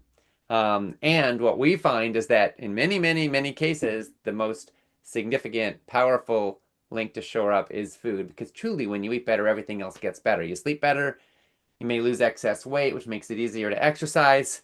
You may have more energy, which makes it easier to reach out and build relationships with other people, which helps create positive feedback loops. And of course, when you feel better, you tend to eat better. So these positive feedback loops are so powerful. Okay, my goodness, look at the time. I think we're going to keep rolling and we'll get to more questions later as we're able. Tracy, that was so powerful. Now it is my distinct pleasure to introduce another very special member of our faculty, as well as a friend, and to invite her to join us. Leanna Levine-Reisner is building a multicultural movement for health. She is the network director of Plant Powered Metro New York. It's an organization she co-founded in 2019. The goal is to empower local communities to build health resilience through whole food plant-based nutrition. They're based in New York City. They're doing some of the most extraordinary work in the world, helping to show what's possible in an urban setting, uplifting health.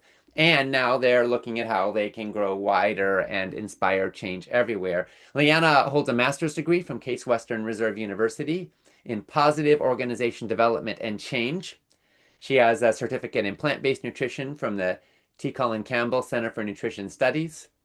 And together we want to highlight some inspiring stories from the Changemaker collection of plant-based coaching certificates impact pillar.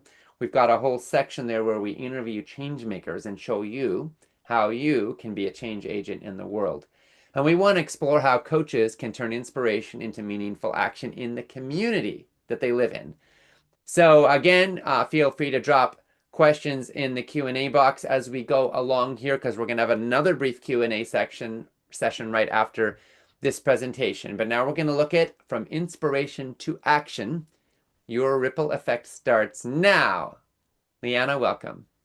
Thank you, Ocean. It is such a pleasure to be here as always, and to just see the tremendous outpouring of interest from across the world. So I'm going to dive right in and talk to you about the ripple effect, because we are all change agents, no matter how you slice it.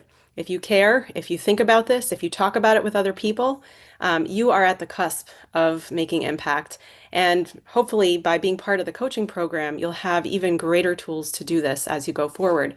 A little bit about myself. As Ocean said, I run a nonprofit organization in the New York metro area, and I was personally floored by the evidence base for plant-based nutrition. And it helped to reverse the symptoms of endometriosis, which I had lived with for more than 15 years. And I got to know people in my community really closely because I felt a little strange that nobody in my immediate circles knew about plant-based nutrition, as many of you may be aware. But as soon as I started to widen my network and have relationships with people who had gone down this path alongside me, I realized that we had a lot of power to do something. And that was really the genesis of creating our nonprofit and starting to experiment with things that we could do in our communities that might make a difference. So I wanted to first start by recognizing that when we become coaches, the most obvious space to be is to start on the individual level, to support people one-on-one, to do some level of support and counseling. And what I want to inspire each of you to think about is that you can do that work and have tremendous impact in relationships at the group level and at the community level. And so we're going to explore what that might look like. One of the things we need to recognize is that everywhere we go, food cultures need an overhaul, right? It doesn't matter what kind of setting we're in. There's always something that's a little bit jaw-dropping, just like this girl in front of you.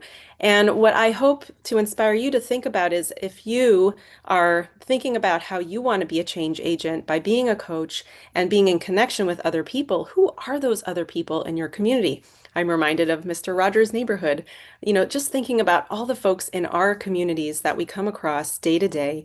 Maybe they're in a faith-based setting, maybe they're a civic group, maybe they're just sort of a group of people who come together over a book club. Every set of people comes together usually over food, and there's something that we can do to make a healthier culture there. And what is so important to notice is that, as Tracy was talking about, everybody's context matters, because our food choices are products of our communities. We are eating the way that our communities tell us to eat. And then in turn, our communities are products of our food choices, which means the malaise, the poor health, the mental health challenges we see all around us are creating, this sort of vicious cycle that we're in, where we're continuing to eat poorly because we're just downtrodden by all that's around us. And we need to lift out of this. We need to say, this is not the way it's supposed to be. And I can help a single person make this change, but I also can make change on a wider level. And so let's change the status quo. Let's talk about how we can widen that circle. So I want to start by emphasizing that great things start with real people. Each of us is a real person.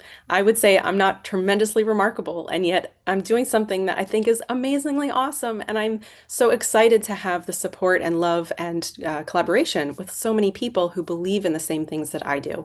And I want to feature here the ways that real people who start off just like you and I, coming out of the womb, blank slate, ready to make a life for ourselves, we grow into leadership because leadership calls to us. And so the people in front of you, you may not recognize the two women on the left side. First, under programs is Wendy Kopp. There are many examples of programs that have been built in the world. And I love to talk about Wendy Kopp because she started an organization called Teach for America, which some of you may have heard about. It was an idea in Wendy's mind that people across the world know how low-income communities are suffering from poor schools and education for kids from disadvantaged backgrounds. So she had an idea, even as a college student, that if she created some kind of special training corps of teachers, recruiting from the top universities, that she could change the pipeline of leadership for teaching and administration in schools across the country. And she achieved that. And I think it's just an example, you have a dream and you get to it and you build it and you find the people and the resources to pull it all together. And then, so that's on the program level, but there's also policies that need to change. We know food policy is a huge deal. And the woman in the middle is Rachel Carson, whose name you may or may not recognize, but she wrote a tremendous expose called Silent Spring.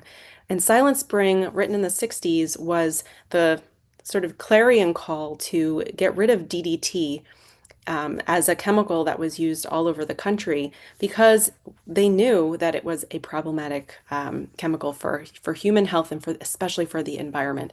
And by standing up and collecting the research, she came from a research background and she used her talents to do something that was so important on the policy level. It changed the way that we deal with chemicals in this country.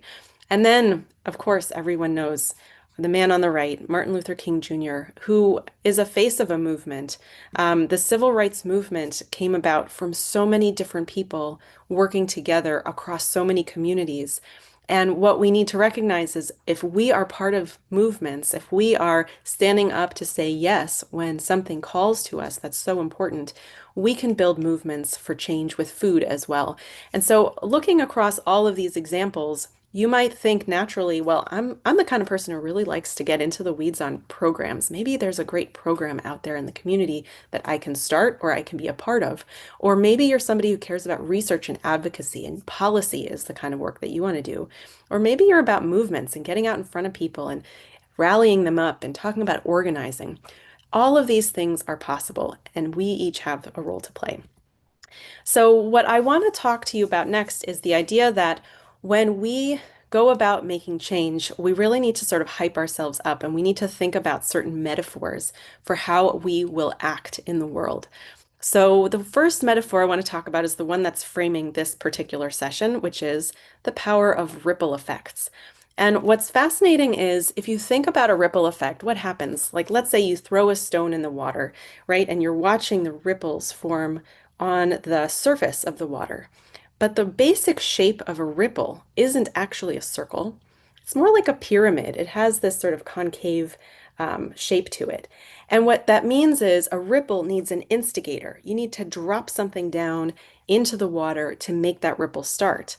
And then with the multiplier effect, things take off and move. And so you can think a little bit about a ripple effect as a kind of hierarchy where my action affects other people's actions and then change can ensue as a result. So that's one way of thinking about change making.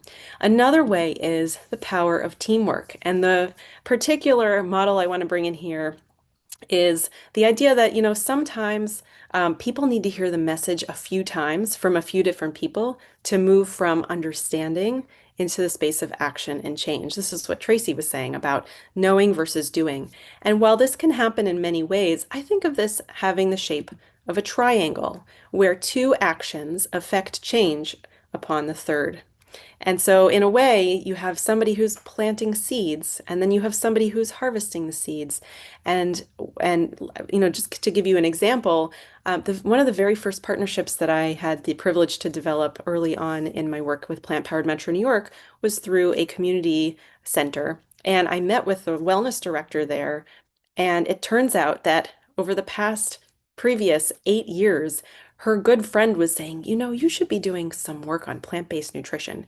And she always heard and she said, yes, yes, yes, yes. Okay, that's nice. But it was always like that person's interest and not really hers. And here comes Leanna saying, plant-based nutrition is the real deal. We should be doing some programming here to get the word out in the community. And it was the dual effect of the person who planted the seed and the person who could harvest, who brought this person, this wellness director, to a space of saying, yeah, let's do it. And lots of programming came out of that where we were able to really reach thousands of people through our collaboration. This might happen also in your own world where I was just thinking I was at a wedding the other night of one of our wonderful physicians who teaches about plant-based nutrition. And I sat next to her friend over dinner, and her friend said, I always hear my friend, the doctor, speak about plant-based nutrition. But you know what? I never really thought that I could do it myself. And so she chose the vegetable soup that night instead of the chicken soup because she was sitting with me. And she said, maybe I can do this.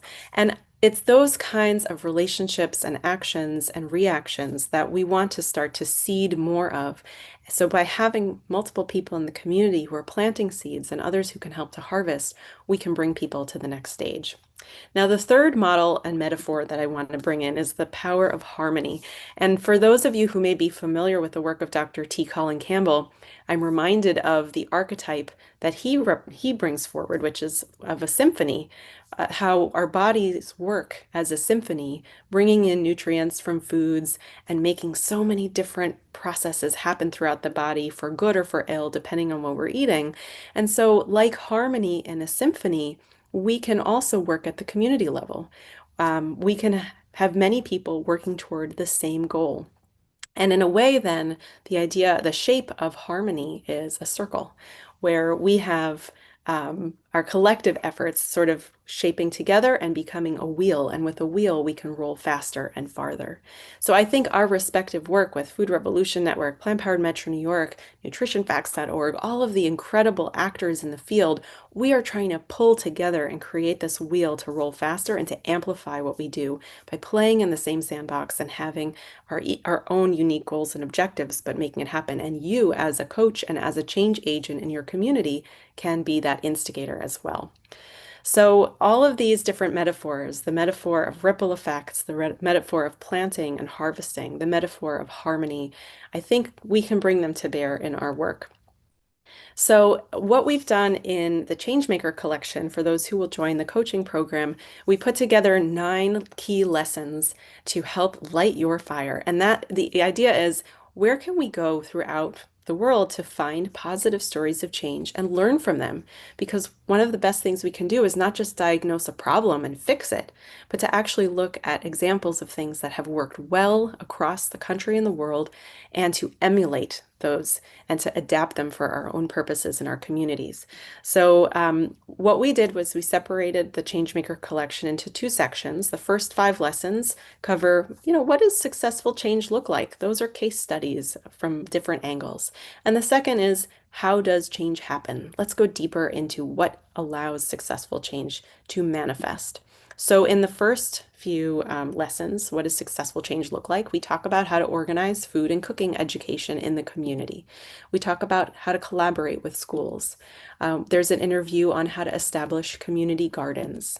There's one on partnering with farmers and food suppliers, and another on engaging the underserved for equity. So I want to give you 2 stories that come out of the Changemaker collection, which I think are really demonstrative of some of the things that I discussed just previous. So, talking about farmers and food suppliers, I want to introduce Rebecca Sanchez. She's based in Puerto Rico and she studied horticulture in college and became part of the team at an organization called Plenitude PR, which practices sustainable permaculture. And they recognized that Puerto Rico was no longer self-sustaining. They were importing the vast majority of their food from elsewhere while shipping most of their produce outside of the country. So Rebecca and her colleagues practiced the power of teamwork, the second metaphor I mentioned, by creating a farming collective. They brought together other farmers from around the community that were practicing similar sustainable agricultural practices like permaculture. And what they did was they got their fresh produce all together, bringing it into the lives of more people who had become accustomed to eating food from cans, just like so many of us have. And when more people in the community start to value and access the bounty of the soil in their homeland, what they are starting to do is to change the narrative and to change the appreciation for healthy foods. So I think Rebecca's story is one of the more exciting ones, really focused on the agricultural lens. And then if we turn to another example of from our Changemaker collection, Dr. Nasolo Teddy, based also in New York City where I am, she developed the faith-based program Heart Smarts through New York Presbyterian Hospital. And the program teaches people about plant-based nutrition for cardiovascular health. With this sort of scriptural basis, which really makes it unique. And what I think she does is she's practicing the ripple effect by training people of faith, including clergy members and lay people alike, to become ambassadors. And then they can deliver the Heart Smarts program in their communities and work toward changing the food cultures in their respective churches and faith-based organizations. So this is really powerful because it's a way to build buy-in from within for a new way forward. And then in the second collection part of the collection, how does change happen? We talk about what do we do to understand community needs? We may have certain preconceived notions about what our community needs, but what if we go and talk to people? What can we learn from that? We also go into a discussion about what does it look like to build partnerships? How can they be impactful? How can they be respectful? We talk about advocating for policy change and some of the great ways that we can emulate actions that are going on at the national and international levels. We can do that in our home communities as well. And at the end, I cover how to lead diverse community teams. So one nugget from this part of the collection, I want to call out Reverend Beth Love. She is a wonderful person. She shares about her experience through the Changemaker collection, building a plant-based health program for English and Spanish-speaking communities in her area, working through her organization, Eat for the Earth. But here's the thing. The magic doesn't happen just because she made a great program. It happens because of the partnerships that she's built and that she maintains with a federally qualified health center that serves the Latino community, with other nonprofits, with government agencies. And so she practices the model of the symphony, where different groups come together with their resources, and Eat for the Earth is really the nutrition and health catalyst. But of course, you know, there are wrinkles and pitfalls with all partnerships. So she unpacks really beautifully these issues and considerations in her interview with Ocean. So this is just a taste of what the Changemaker collection is all about. And you may already be thinking of examples from your community where, you know, you can say, they're doing something interesting. Maybe I should learn more about it. What does that look like? And it might not be all about plant-based nutrition. Maybe there are models that are outside of this field that you can look to as well. And be part of that. And some of you may already be leading the change in some way. And there's more, of course, we can always learn by connecting the dots between what we do and what others are doing. So the goal here is to inspire you to take on the mantle of coaching and to think about yourself as an agent of change in collaboration with others one-on-one, and also in how you show up in your communities. Whether or not you choose to practice entrepreneurship at the deepest level, we all have a tremendous power here. We do. We have tremendous power and tremendous opportunity.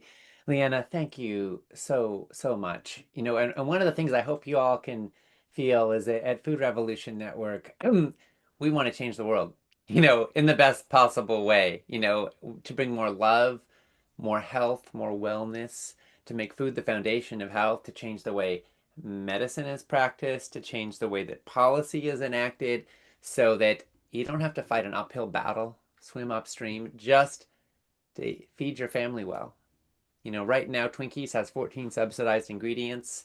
Broccoli's got none. Um, and so no wonder a lot of the junk foods are cheaper. They're subsidized, they're mainstreamized, they're advertised, they're normalized all around us, and they're killing us.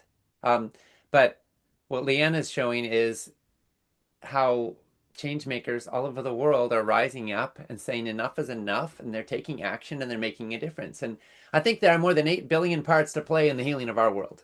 Like every one of us has a niche, has an opportunity, has a unique calling, gift, potential to make a difference. And so the question is, what is your calling? You know, what is your part to play? You're here right now because you care, because you're interested, and you're taking the time and bringing your precious attention to exploring and learning. Bless you and thank you. And Leanna is giving us some examples of ways that we might be able to do something small or big to be a part of the solution on planet Earth. And how awesome is that? And in the plant-based coaching certificate, we go a lot deeper with her on this. So again, just to give you a little structural context, there's these 3 pillars of the program, right? There's nutrition, there's coaching, and there's impact. And then the impact pillar itself has 3 tracks, essentially, right? So one of them is where you learn about entrepreneurship, getting clients, starting a business, how to be a coach, then have people pay you to coach them, right? Whether it's group programs or one-on-ones. And we go into all that. And Melinda Cohen is brilliant at that. She's helped tens of thousands of coaches get businesses going and growing and expanding. And then the next layer is employment. How do you get a job in a corporate wellness center, in a company, in a larger institution as a coach, right? So maybe you don't want to get clients and take payments with credit cards and do all the logistics and have marketing. Maybe you just want to have a regular job where you get clients and you serve people all day long. So we look at that and those pathways. And then the third is the Changemaker collection. And that's what Leanna hosts and myself as well. And that's where we go into impact in the world, how to be an activist, how to change the world for the better. So that's all super exciting, I think, because, you know, at the end of the day, it isn't just about, you know, knowing what to do or even knowing how to help people if you aren't able to actually do it, right, in the world. So that's what we want to focus on with the impact pillar. All right, so let's get to some questions here. Natalia said, what is your advocacy for restoring soil health? My goodness. Advocacy for restoring soil health. Well, obviously, I'm just going to say at Food Revolution Network, we think it starts with a plant-based diet. Now, I know there's a lot of talk about regenerative agriculture, as in certain ways of grazing livestock. And the research, from my view, is pretty compelling that it can be done better than factory farms, and it can be done better than conventional grazing in ways that do sequester some carbon in the soil while the cattle are out there. But, big but here, the net impact is still negative from a climate perspective and from an environmental perspective overall, and here's why. Livestock production is like a protein factory in reverse. When you eat calories from livestock, they are coming from more calories the animal had to consume, but those calories turned into hoof and hide and bones and manure and body heat and energy the animal used to move around, so it's incredibly inefficient. And that inefficiency is going to show up somewhere, no matter what the feedstuffs were. So if it's grass on pasture, first of all, what's the season? What are the seasons like? Is it always, does it need to be irrigated sometimes? But also, how much land is it going to take to grow the grass to feed those cows? And what else could be done with that land? And what ecosystems have been destroyed to create that grazing land? You know, what rainforests may have been cut down to create that grazing land? And then, of course, when we're feeding livestock in feedlots, there's a lot of grain and soy going into feeding them, and all of that is not available for humans. So the net of it is that over half the world's land is being used for livestock production. Most of the world's water is being used for livestock production, and it is the leading driver of topsoil erosion in net effect. So if we really are concerned about soil health, eating lower on the food chain is going to help us take the stress off of our ecosystems so we can have more land, more water available for sustainable agriculture rather than maximizing and pushing our lands to the max so that we can produce enough food to waste most of it by cycling it through livestock. My thoughts. Leanne, anything you want to say that ties into more your niche here? I would just say with soil health, I think most people don't even think about soil. And that's one of the things when we're talking about making change in the community, that we can do that's really tangible. In an urban environment like in New York City, taking people to farms and showing them what regenerative organic soil looks like is actually a really fantastic field trip, if you will. And you can do this in suburban settings as well. And maybe not in places, I'm sure in places all over the country there are regenerative organic farms, but you can tell the difference between the health of that soil and the ways that they do like no-till or light till or using cover crops, all of these amazing techniques to grow healthier food in healthier soil. And I think that's what I would say, like we can make change when we bring people to see it and have them up close and personal, to recognize how important it is and get consumer buying habits into a different space. Thank you. Let's see. Sharu said, oh no, actually, I'll save that. It's about the certificate. A lot of questions about the plant-based coaching certificate. We will get to those later. Sheila said they're buying up farms to build houses, so veggies are more expensive, and by the time it's shipped here, it looks like trash. How can they grow enough? Oh, that's a great question. I'm not a gardener, so I'm not going to be like the go-to on these kinds of questions. But I think, here's the thing. What I always say is, um, we need to we need to bring in people with different expertise. The beauty of my work with Planned Parenthood Metro New York is I consider myself a connector of dots. There are so many people who have the expertise of gardening or horticulture, and then the people who are growing and the people who are engaging children. And if you can bring together a team of people who can take a look at an opportunity and fashion it to go to the next stage, like that might be something you can do. Be that what we call in the network weaving world is you're connecting triangles. You're taking two things that need a resource and putting them together. Thank you. Anne said, I host vegan OCS potlucks, otherwise compost soon. Wow, that's cool. Vegan, otherwise compost soon potluck. Okay. How do I get more than a few people to take an interest in them? I'd like to increase attendance and interest and be a ripple effect, but I need some other technique to help this grow. Yeah, this is a great question, Anne, because here's what I've noticed. Potlucks can be stressful for people who don't know how to prepare food in the ways that we are talking about. And so one thing you can do to find more people who'd like to try this out would be to go to health fairs and to talk to people and sort of invite them to come and just test it out. But they might need a relationship to feel like they're comfortable coming into a new space with new people and new food that they haven't ever tried before. But you can also try other programming techniques because potlucks are wonderful for the folks who are already on board. But you may just, create something that's a little bit lower barrier to entry by having somebody giving a talk or somebody doing a food demo. And that way you sort of help them ease into the experience and then want to come to your potlucks later. Yeah, I think that usually potluck is a nice adjunct to something, but it may not be the main event. I mean, for some people it is, and then they just talk about their dishes and why they made them and what went into them, and everyone enjoys the flavors. That could be fun, but for a lot of people, they'll be drawn because they want to learn something, do something, some activity, some speaker, some video, film you might be showing, all those kinds of things that can kind of be the event, and then along the way you start with a potluck, you know? Yeah. Yeah. But that's really fun. I like the otherwise compost soon, so it sounds like you're trying to get folks using things that might have gone bad. That is also a niche. And you may find that just wholesome, healthy plant-based food is a wider umbrella that is a little easier for folks to jump into. But sometimes niching is good. So I guess you just get a sense of how that works for you. Let's see, how are we doing on time? We are nearing ready. Oh, let's see. Oh, I do want to address, Natalia said the biodiversity in the soil is greatly reduced. It is not rich in supplying nutrients. So I'll just say, yeah, that is a concern. It is true. Our soil health has been degraded a lot in the last number of generations. All of the pesticides, a lot of the chemical fertilizers going on the soil are often killing biodiversity, and there's a lot less microbial vitality in our soil than there used to be. And that like unhealthy soil leads to less healthy plants.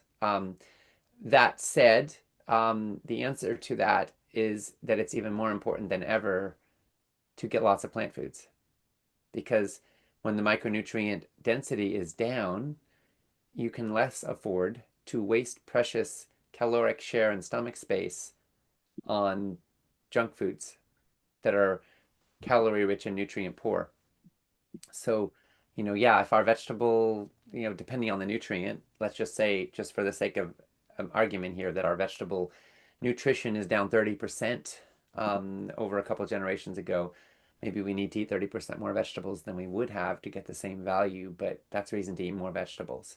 That said, it's also a reason to eat organic food when you can, and to grow your own when you can, and focus on nourishing soil at a community level, at a backyard level, at a local level, in whatever ways you can. All right. Any other final words of inspiration, Leanna? It just looks like everybody has something that calls to them. And my hope, obviously, with the Changemaker collection is to see so many different angles of community life that can be impacted. So there's no one right way to do anything here. And one of the best pieces of advice I received before starting out with my venture was from Karen Hartglass, a former collaborator with your dad. And she said, you know what, there's just so much to do. Pick the thing that you love and go do it. And I really feel that that was some of the best advice I got. So I hope you all take that pearl of wisdom and use it for yourselves as well. Oh, I love it. Thank you so much. All right, back to you, Tracy. All right. Well, that was amazing. Thank you so much, Leanna, and thank you, Ocean, for going through all those questions. Well, now I'm really excited to bring forward somebody new, someone very special to our PBCC team and our students. And her name is Coach Makini Duewa. Makini is a national board certified health and wellness coach. She's a childbirth doula and educator. For more than 2 decades, she's led wellness initiatives and community programs across the country. Her mission is to end preventable chronic disease through coaching, education, and advocacy. And we're so fortunate to have her as part of our team. So hi, Makini, welcome. Hello. Hi, Tracy. Hello, everyone. This has been an incredible presentation so far. I'm so inspired. Okay, so to begin, we'd love to share a story that shows what's possible when someone steps fully into their power and into the role of a coach. And so let's take a look at one of our amazing alumni, Coach Wendy Moyer.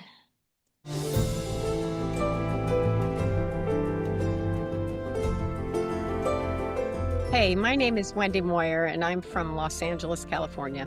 You know, when I was introduced to the plant-based coaching community, I thought that my dreams had come true, because that's where my gifts and talents got their wings. It was there that I discovered that not only were my gifts and talents of use, but they were much needed in the world, and that is what I needed to hear to get started. I knew this was going to be my mission in life when I got up one morning and was standing in my kitchen, and I had just been to the doctor for some assistance on some areas in my health where I was lagging, including energy and just huge fatigue and a bunch of other things. And I'm browsing through my food journal that I started to keep, and remembering that I was recommended to take medication. And I really didn't want any medication. I mean, this was the opinion, ×2, medication. And I decided that I needed another opinion. And it turned out that it was my opinion that I wanted most.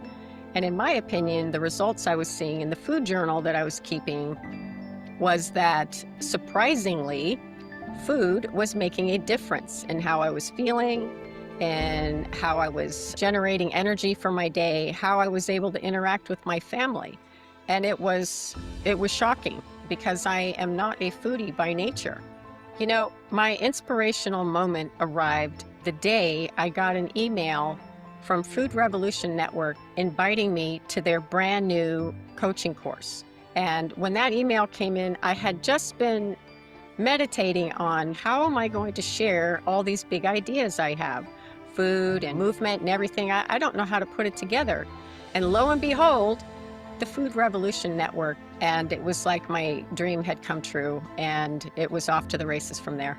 I don't want to sound like I'm working for the Food Revolution Network, because I am not. But I want to tell you that these people are truly valuable. All the people that they work with are fantastic. You can't find more kindness and openness than with these people. So when their invitation came to say, hey, would you like to be a coach in our community? It was like, are you kidding me? Where do I sign up? Show me the pen. I am truly inspired by my son. He has taken on plant-based living with both hands. He began at the age of 6 with me, entertaining the idea of all things plant-based and working with an edible schoolyard at school. And then we went on from there to our own kitchen. But now he's in college, and he has taken the things that we have learned together, the recipes that we have developed together, and he's taken them with him to college. He definitely will not be deterred by anyone or anything. And so I see that in him, and I see it in me. And I like to say that kindness rules as well. And he definitely is one of the kinder humans that you can find. So the place where I impact the world around me most is right here from my home and my kitchen. This is where I teach wellness, starting with myself.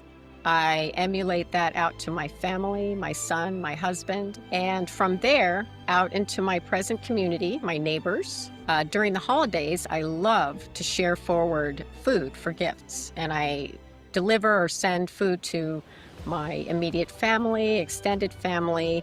We love to share our recipes and food with our charter school, and my clients have had nothing but extra benefits from all of the education and expertise that I gained in the Food Revolution Network community. We need coaches in the world.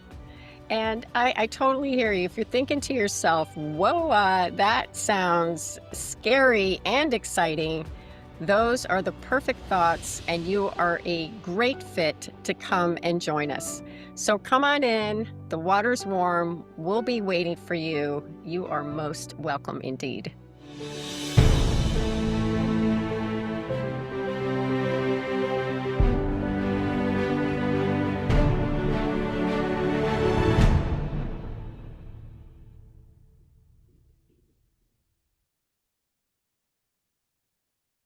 Thank you. Thank you for watching that spotlight and getting a glimpse into Coach Wendy's journey. Now you get to see her in action. So Coach Wendy will lead a live coaching demo with one of her clients, Patricia. And as you watch, I invite you to join me and all of us as coaches, and to allow yourself to be fully present, to notice what stands out when as coaches is that the quality of her listening, the emotional tone, and the safety she creates. And if you feel inspired, you're welcome to share your observations in the Q&A box. And again, these are just observations, not advice. Thank you. So let's hold space for this conversation with care and appreciation. And the core skill we are highlighting is deep listening. And that may sound simple to you, but I look forward to circling back to that after the demo. And please welcome Coach Wendy and her guest and client, Patricia.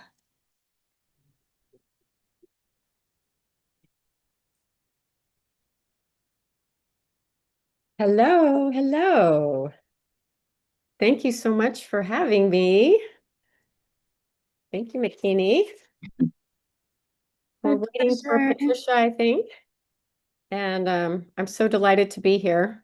It's amazing to see myself on the same screen with all of these people that I love and care for so much. And there's my girl. Hi, Patty. Good morning, Wendy and everyone. Yes, thank you so much for being here with me, Patty. I am so happy and excited that we got invited here, and I'm grateful to share just a little bit of our partnership with this wonderful community. And plus, I'm just happy to see you, Patty. And with that in mind, may I ask of you, dear woman, what would you like to share about your journey with our lovely community today? All right. Well, I am also just really pleased to be here. What a great program is being offered, and there's so much to learn. I've had, I think, a pretty typical battle of the bulge my whole life, and it got a real supercharged kickstart because my father's business was a vending machine service. Garage served as the storage for cases and cases of every candy bar in the world. And as a youngster, that was heaven. But I think it really set me up to have a lifetime of struggle controlling my weight. I remember looking at pictures when I was very young, and I was a slim little girl, and then I pretty quickly became a little pudgy one.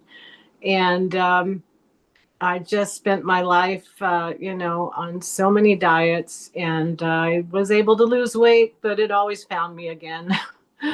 And it just was that, like they said, it was just, you go on a diet and then it was never the connection of lifestyle. I hear you. I understand. What can you tell us some of the areas where you found some traction? I'm looking back, and some of the programs were very healthy. I remember, oh my gosh, Pritikin diet, and that it was based on a lot of healthy standards, but it was mostly just all different programs. And like I said, it never stuck. But I, kind of fast forward to raising the family, and then in retirement, my husband and I were, every day was like the weekend, the big breakfast, and I found the weight going, really higher than I ever thought I could be. And, here we are on property. I have animals, horses, and I wanted to live an active lifestyle. And I said, if I don't do something, this isn't going to work well for me. At that time, I, was feeling desperate, and I happened to get messages, and, now we have the internet, and I was getting information about a weight loss program that I felt made a lot of sense, and that was Bright Line Eating. And it, I remember asking myself, what is wrong with me? Why do I seem to have insatiable hunger? And that really explained it scientifically, that my brain was hijacked by the addictive quality of the processed food. And with that, I was able to, I looked at the scale. I said, 100 pounds could leave. And that was kind of, I set that up, and I started to see it happen. And even though I was following that pretty well, I was never able to be the lofty, brightest, and I stalled out for a while, and I just kept trying. But then I found out that I had a cancer, and I thought, oh, I was eating so clean, no sugar, no flour, wow. And so that is when I was starting to get some exposure to the plant-based, way of life. And I thought, well, now's the time. I'm going to do this. And I found a vegan challenge, and those last few, I said the last 10 pounds were harder than the first 90. So I hit my 100 pounds, and I started living in a way that feels so right to me, because as a lifelong animal lover, I like to tell people a story I remember of my first Thanksgiving of a young child. And when I saw the turkey and made the connection that the turkey on my plate was this bird that was dead on our table, I became Yeah. hysterical and didn't want to eat that, and no one in my family was vegetarian, and I was, that wasn't fostered, and I was conditioned. And, now that I am, I just feel so more authentic that it, and for all the reasons, but that is one that makes me feel good. I just, that is one of my favorite parts about you and your sharing, Patty, is that you take parts from every single piece of your journey that you've been on, all the people that you've learned from, and you incorporate them into Patty's way. Like Patty's way is really fantastic. And can you tell me some more about how you started to find more power using your plants? I there's several things I learned to do. Um, One is I've always heard of the food journaling, Mm, but I always thought that was writing down something after you've eaten it. mm, And I learned to kind of plan my day, plan my menu, and, think of the foods I have or have already made, or, and just sort of say, well, I'm going to have this for breakfast and lunch and dinner, and just sort of commit to it and take that, in the moment, grabbing something that sounds good. And I found that was a tool that I had never used and really helped me. Um, that was a good one. Yeah, I find that the food journals are one of my favorite things too, Patty. It's such a great tool. And like you said, it's not just that we're writing things down. We circle back and we read what we wrote. Right. And that is something. What can you share about when you circle back and read what you wrote? Um, well, you just see what was working. You see what was working, and also uh, something I've always struggled with is to close the kitchen after dinner. Ah. And so it really helps when you track it and you can see, okay, I'm on a roll, it's been 3 or 4 days, and you want to keep that momentum going. And sometimes things you wouldn't necessarily remember, or, oh, how many days have I? When you're writing it down, it really works. And another thing I found is, sometimes I'll do that early in the morning as far as the menu. And then at lunch, I'm like, I'm not sure what I remembered, but as I am going to get something kind of subconsciously, it's like, oh, that's what I wrote anyway, and it's so once you write it down and, you get it in there, it's most likely the way you're going to go. I love that so much. I remember when we were working together a while back and you said, I can't find my food journal. I can't find my food journal. And as it turns out, I made the lunch that I had planned anyway. So the power of our thoughts are in Yeah. there as well. Is there anything that you can share with us about support?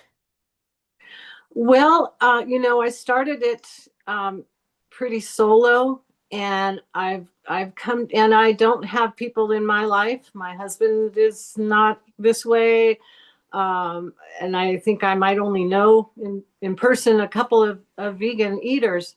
So to find and have the ability, that we have online to have the community and support is really, really important. And to, just have like-minded people who you can also support and just, have that connection with. It's really helpful.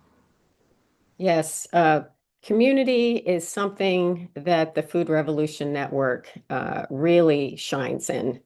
And I found this community, and through them, just the word community grew by leaps and bounds for me, because community is everywhere. It's wherever you make it. It's people that are outside your door, it's people that are on the phone, it's people that are on the computer. And, the community that we shared in our coaching journey together is something that we can share out with others. And I found that your ability to bring others together in a group is one of your strong suits. And I really love that about you, Patty. Is there anything you can share with our community about how you work with others and share with others? I know that your neighbors share a bounty of vegetables with you. And tell us a little bit about how you do community. What do I do? I'm not sure, Wendy. But I am so lucky. My neighbor, I call her a serial gardener, and she'll call and say, "Oh, I got too much." And I go over and I just bring home bushels of the best vegetables. She grows everything. And I'm like, what a great time to be plant-based. And I am so thankful. What else do I do? I'm not sure. At the pool, you were at the pool, but it's okay. I am just happy to hear anything and all that you love to share about your journey, Patty. We've shared a lot together, and I'm sure some things stick more than others. And just anything that you like to share out into the community, especially about struggles. We all share a lot of struggles. So if there's anything that you find that you can share with others, we'll take it. Okay, well, recently I do struggle with, I have a little perfectionist, I guess, tendency. And anyway, I really got into a lot of the theories with plant-based is that you're eating the right food and, go right ahead. Great Dr. McDougall, have your potatoes and all this. And actually over the last year or so, my weight's been creeping up again. And I expressed my frustration in a session with you. I said I used to be able to lose weight, and I'm just feeling like now I'm eating all these right foods, and why am I, even though still maybe not 100%, and just letting that self-critique and dissatisfaction with myself creep in again. And you asked me, well, what was different about your food?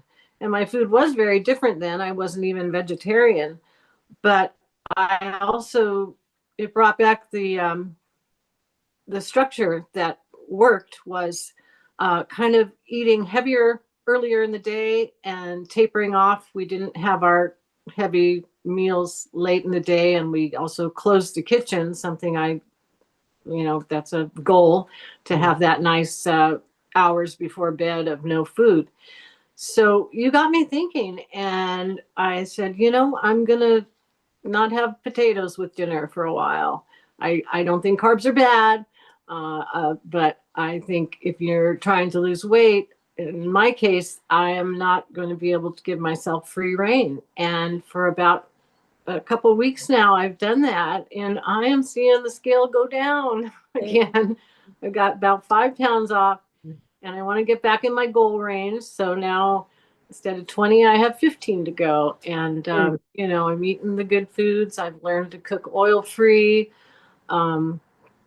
I have all these wonderful veggies and fruits. And that's my own peaches behind me. That I'll be right over. Yeah, they're so good. And thank God the ground squirrels aren't stealing my tomatoes. I even have those this year.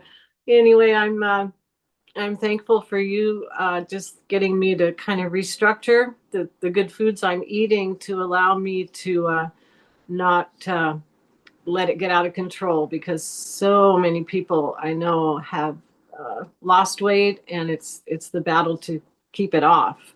So, now that I know this is my lifestyle, and even how to taper it and fine tune it a little bit so that even that will work for me again is a great thing. I just love when you say, now that I know that this is my lifestyle, that you have decided. And that's really where it's at, that we decide. And we have all we need. And I love that you found inside of words shared by others what you need, because we all have that. And it's such a beautiful journey that you've taken, and that you began in a garage, with all the snacks you can have as a child, is something we could all relate to, as that would be really hard to resist. But that you've stayed the course and found community, and found out that you have collected things along the way that you can use again. Like Liana said, you have to go back sometimes 2-3 times and listen again. You do that, and I see it in you. It's so fantastic. Is there anything that you can share with people who are just getting started that you think might be helpful? Well, I can tell you, you will feel great. I really do think I feel healthier. I just had blood work and everything is perfect.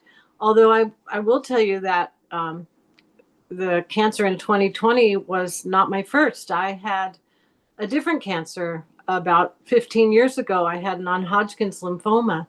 And oddly enough, no doctor ever mentioned diet. And I've been in veterinary medicine my whole life. And the first thing a veterinarian will ask you, the owner, is what do you feed your pet?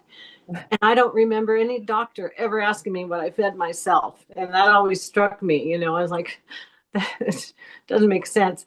But for beginners, I would say just keep at it, and don't make the mistake I had done of perfection, and just be unstoppable, and pick up where you fall, and keep going, and it will get to be, your chosen lifestyle, and it will give you great rewards.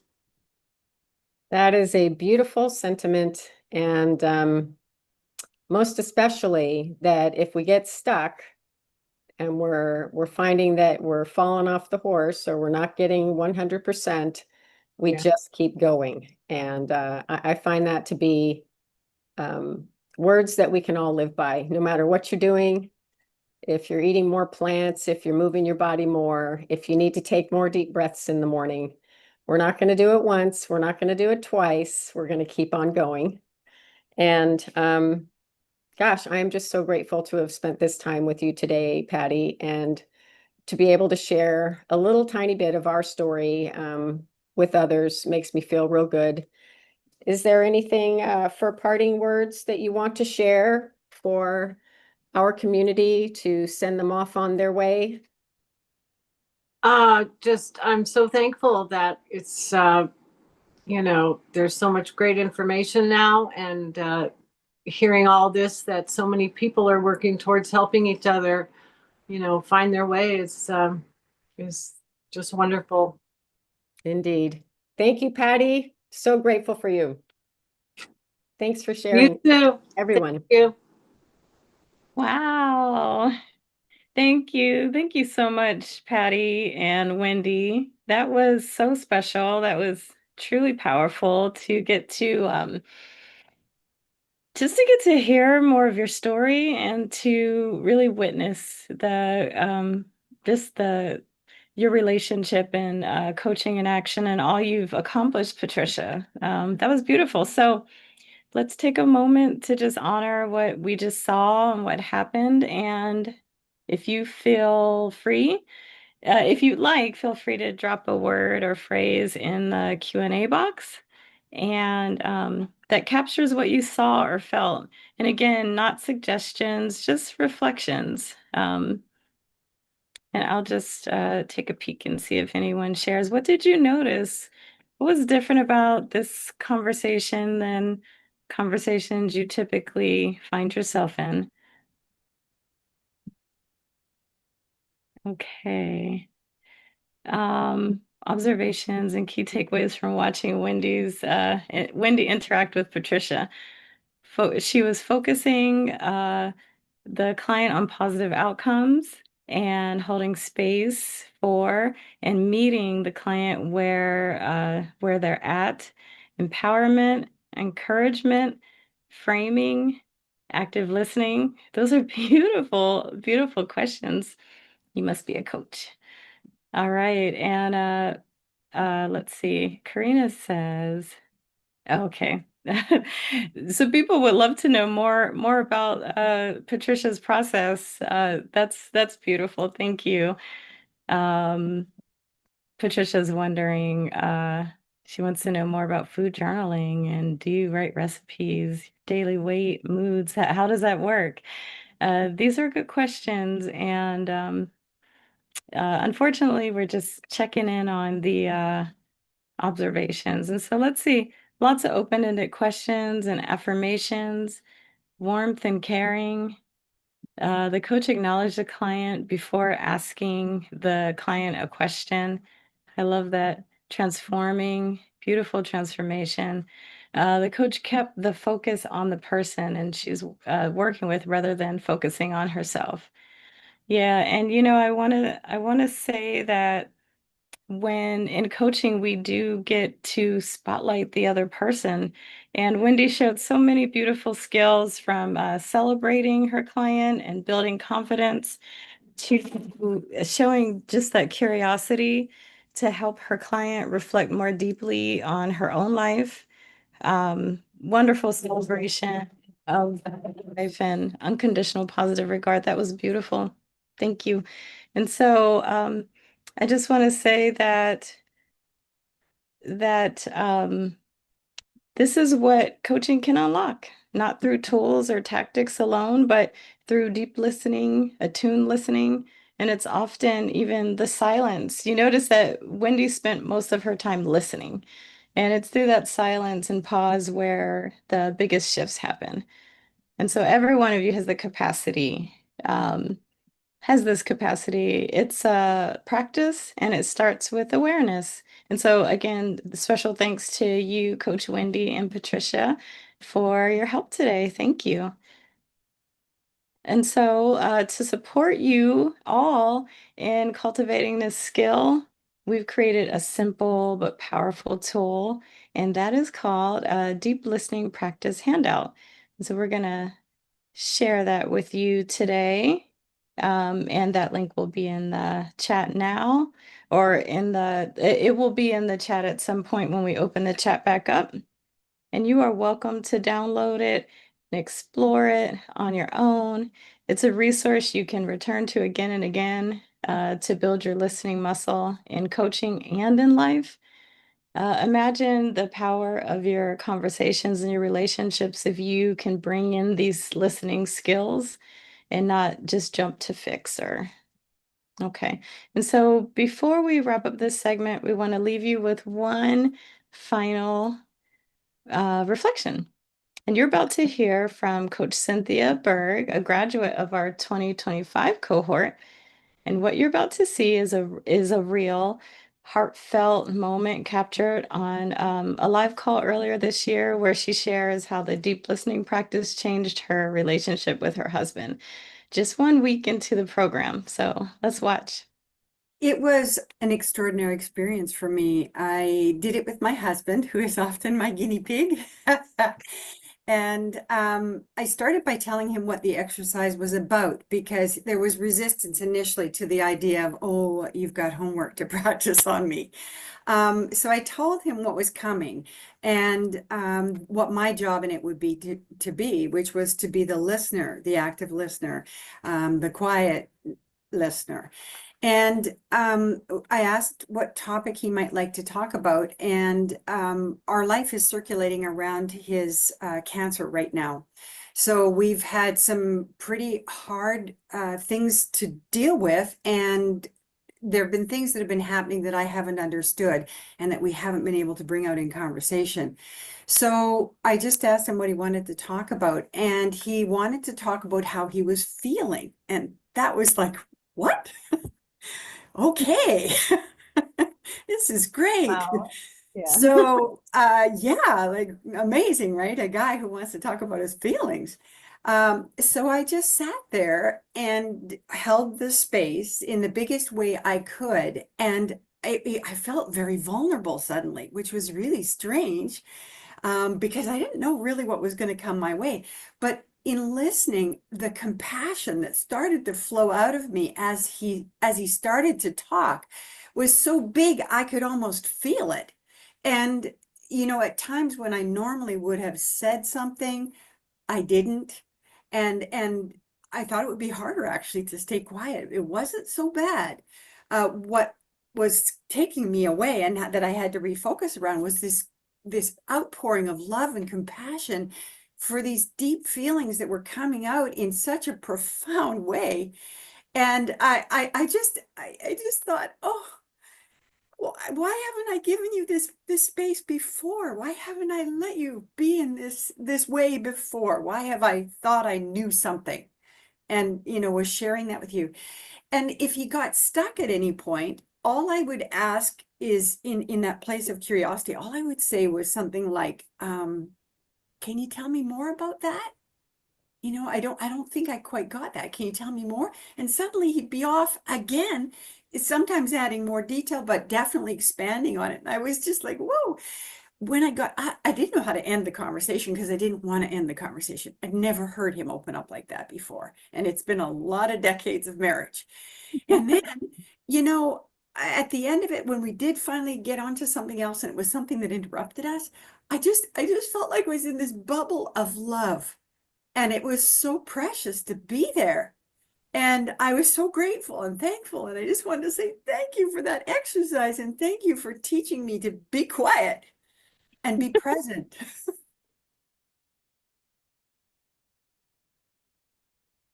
Wow. Isn't that beautiful? Oh my God, I feel so touched every time I watch it. This is the kind of transformation that's possible when we commit to presence, connection, and deep listening. I told you it wasn't so simple, or small. Um, so not as coaches, but as human beings, this is the power we get to bring forth. And thank you for joining us for this segment, and thank you for bringing your full selves to this experience. It's been an honor. Hi, Ocean. Hey, yes, it has been so beautiful and so real, and the truth is that when we enter into a coaching interaction, you never know what's going to happen, because there's a real interaction that's happening. And I think that in this world where so many of us are on autopilot so often, we miss the real moments. You know, our brain is really good at conserving energy, which means it's very helpful to have routines and patterns that it can replicate over and over again, without having to think creatively. Think about language. Like, we work really hard to learn how to talk, and now we just do it without having to try, right? That's an awesome use of efficiency and habit and grooves and neural pathways. But some of our neural pathways get formed in ways that are not so life-giving. And in real time, getting to actually repattern can happen in a real live interaction, like no other way in the world, with a witness, right? With a real human being right there to see us and interact with us. Just something can happen that cannot happen any other way. So thank you, Coach McKinney. Thank you again to Coach Wendy and Patricia and Coach Cynthia. What a powerful experience. Now, before we wrap up today, Tracy and I want to take you all deeper into something that we've really poured our hearts into, which is the plant-based coaching certificate. And if you're feeling any kind of spark of excitement or inspiration as we move through this workshop, if you're thinking, I wish I could do more of this, or I want to live this in my life, or I want to be a part of this plant-based coaching revolution, then this program might be the perfect next step. It might even be a life-changing next step for you. When I started Food Revolution Network with my dad in 2012, it was because I saw so many people suffering needlessly from diseases that could be prevented, could even be reversed with better food choices. And this work has never just been about facts or recipes or courses. It's about saving lives. It's about restoring vitality. It's about giving people hope and health. And that is the spirit behind this program and behind our invitation to you.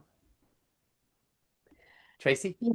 Ocean, I'm just so proud of what we're doing here together at FRN because this certificate truly stands apart from anything else out there. First, we specialize in whole food, plant-based nutrition. With more than a decade of expertise at FRN, we equip coaches to address the specific challenges that people face when they're trying to adopt a whole food, plant-based lifestyle. As someone said in the Q&A box, like where to begin? Second, our heart center approach to coaching empowers people to really create lasting changes, like sustainable results. And as you've seen today, it's not just about telling people what to do, it's about helping them follow through and succeed. So the third thing is that we go beyond these coaching skills and teach you how to build business, attract clients, and even secure jobs within this field. So we're creating grassroots change and lasting impact in communities. Yeah, so let's go a little deeper into each of these. In the nutrition pillar, you'll get a rock solid foundation in plant-based nutrition. This pillar is comprehensive, and it's why PBCC has been awarded 55 CPEUs from registered dietitians and RDNs by the Commission on Dietetic Registration. We cut through the confusion about protein and supplements and calories, and we give you the tools to help clients prevent and manage even reverse chronic conditions like heart disease, type 2 diabetes, obesity, maybe even help prevent dementia, help people address autoimmune conditions and gut health challenges, and help people feel better, sleep better, live better, have more fulfilling lives.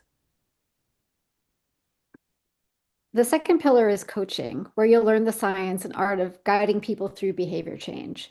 And this is, again, very comprehensive. It's why that it's been recognized by the National Board for Health and Wellness Coaching as being you can qualify to have 24, is it? Yeah, I think it's 24 continuing education units by the NBHWC. And the third, I'll leave that one to you, Ocean. Yeah, absolutely. So of course there's the impact pillar, which we've touched on a bit already, but this is really where you bring your vision to life. And because there are a lot of different pathways to making an impact, the pillar is optional. It's not required for graduation, but it's awesome. And in fact, we created 3 different options for the impact pillar, so you can take any or all of them that you like. So again, entrepreneurship with Melinda Cohen is for starting or growing a coaching business. Melinda's helped tens of thousands of coaches get their businesses off the ground. It's your opportunity to take the step-by-step process from starting out to getting your first client to growing a thriving practice. And then the employment track with Teresa Keppel helps you find work in clinical or wellness settings. And then Changemaker, hosted by myself and Leanna Levine-Reisner, is focused on community education and advocacy that can work in the real world. Wherever you want to make your mark, we'll help you chart the path to getting there. Tracy? All right. Well, I've already shared about the coaching pillar highlights, but this is really how powerful change happens. So you'll learn all about these social determinants of health, how to meet people where they are with cultural awareness and sensitivity. And through the training, we offer a clear, practical framework for facilitating transformation and show you the many ways that you can make a difference. So you don't just walk away with the science of coaching, you actually get the framework for structuring sessions, structuring flow, developing a program, how to apply it in various settings. So it's very, very practical information. So to talk about the program structure a little bit, we start with welcome calls on January 13th. And the first week of lessons drops on January 26th. New lessons will roll out weekly for about 6 months, but you can move at your own pace. And that's an important distinction, which we can unpack later. But each week you'll get about 2 to 4 hours of on-demand content in video or audio format with slides, transcripts, handouts, resources. And right when we start, you'll receive a rebrandable client toolkit. So this has over 50 essential handouts and forms that you would need as a professional coach to start working with clients immediately. This means like self-assessment tools, nutritional handouts, lifestyle education handouts, forms, templates for drafting an agreement, etc. So everything you really need to get started. Plus, you'll have access to a plant-based recipe database with more than 1,400 amazing, delicious, proven recipes. So in order to graduate, you'll just need to complete an open book midterm and final exam that covers all the material in nutrition and coaching. A required score of 80% is or higher is required to pass, and you can retake it as many times as you need to pass. The impact pillar is our gift to you. This is optional. There are no exams for that. You will also be invited to weekly live calls. We have deep dive live calls with our faculty, like Nicole, who you met today, and Dr. Clapper and Brenda Davis. You'll have coaching live calls and with McKinney and myself and Coach Howie, who you'll meet tomorrow. And we have really deep, rich discussions that really go well beyond even what we deliver in the course. Our practice pods are the first half of the program schedule, and we dig deep into practicing all of the skills that you're learning to build as a coach. The impact sessions relate to how am I going to do this work in the world? So we have live calls for those also, the second half of the program. And all of these calls are led by our faculty, and we don't require these live calls. So if you miss them, it's no big deal. You can watch the recordings. You can still chat with all of the faculty in the forum, the private forum that we have. So if you can watch a replay, you have a question, you can bring it to the forum, it'll still get answered. We also have monthly student support calls where you can drop in anytime for any reason. If you need guidance, encouragement, connection, moral support, camaraderie, come on down. Yeah, a lot of live calls. So Absolutely. So a lot of people wonder how much time it's going to take to do this program. So we designed Plant-Based Coaching Certificate to be self-paced and to be flexible, so you can seamlessly weave your studies into your life. There's a combination of pre-recorded lessons and then the live group sessions, many of which Tracy was just talking about, and focused exercises that you can do on your own at your own pace. All the live sessions are recorded, so you can absorb them anytime you like, anywhere you've got an internet connection. The total time investment is about 5 hours per week if you want to stick to our program schedule. You can also spread it out to take as much time as you need to move through the program, and many do. We still have some people, most people, graduate in about 6 months, which is the basic structure of the program. But we still have a few people who are graduating now from a year, 2 years ago, and loving it, right? So that's totally available to you. We understand our students are squeezing the training into already full lives, so we are available in support of our students all the way till they cross the finish line. You'll also have unlimited access to all training materials even after you graduate, so you can return to it anytime, and many people do. Now let's talk a bit about the cost. So the regular tuition is $5,997 paid in full, or $6,582 with a 6-payment plan. But as part of this workshop offer, you can enroll today and tomorrow and Sunday and Monday for just $4,997 if paid in full, or 6 payments of $997, which saves you about $1,000. And that's available till Monday, along with some special bonuses that you'll be hearing about. The discount price will be available at other times as well, but it is a special offer and it will not be available forever. And the bonuses, some of them are only available between now and Monday. Let's talk about the bonuses, Tracy. yeah, the bonuses are amazing. We're going to be giving over $13,000 worth of bonuses. So we'll just go over a few of them now. First, it's hard to say which one my favorite is, but access to Whole Life Club is amazing. And this is FRN's ongoing membership community. So you get to have all those recipes and all those extra trainings, monthly action hours, and that whole community available to you. You'll get 6 years of Food Revolution Summit empowerment packages with the top experts, doctors, and changemakers that Ocean interviews every year. You'll get FRN's 14-day plant-powered accelerator program, which is like really a step-by-step. How do I go from a sad diet to a complete whole food plant-based diet in 14 days? SAD is Most, Standard American Diet for those who missed the acronym. yeah, Yeah, thank you. Thank you, yeah, Ocean. yeah.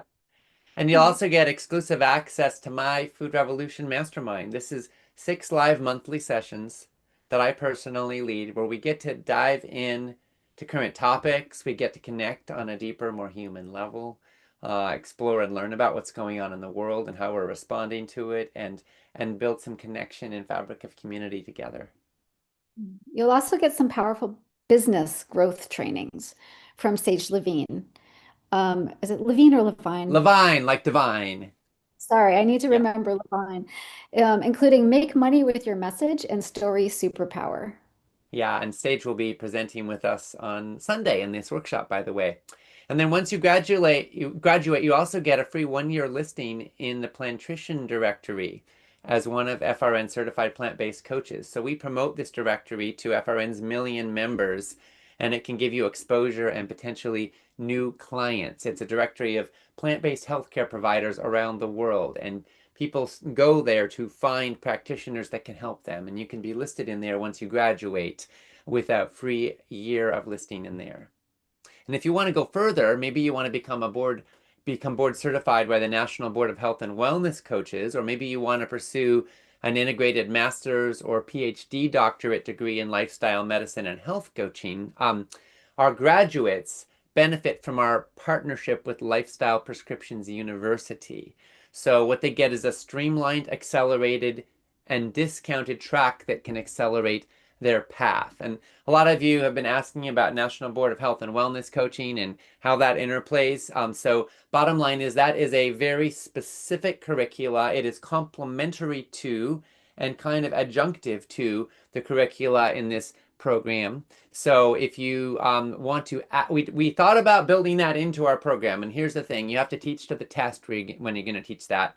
And it is very specific. Not everybody who joins Plant-Based Coaching Certificate wants to get National Board of Health and Wellness Coaching certified. If we built that in, we'd have to raise the price and significantly expand the amount of work you'd have to do. So we said, why don't we just create a fast track adjunct program? So with Lifestyles Prescriptions University, you can get $1,000 off their NBHWC certification program and a fast track that saves you some time because you've already got some of the pillars from our program. So we're kind of like deeply integrated with that. And it's a beautiful next step. And we have folks that are pursuing PhD doctorates right now, also graduates of our program through theirs. So it's a beautiful interface. Yeah, it really is. Well, so here's the logistics on how to enroll. If you would like to do this with us to secure your spot and lock in the special price and all these bonuses, you'll need to submit a $100 deposit by Monday, August 25th. Then you'll fill out a short application.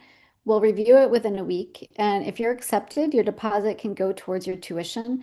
And if not, we'll refund it in full. Of course, you can find all the details at certificate.foodrevolution.org, which we will link in a moment.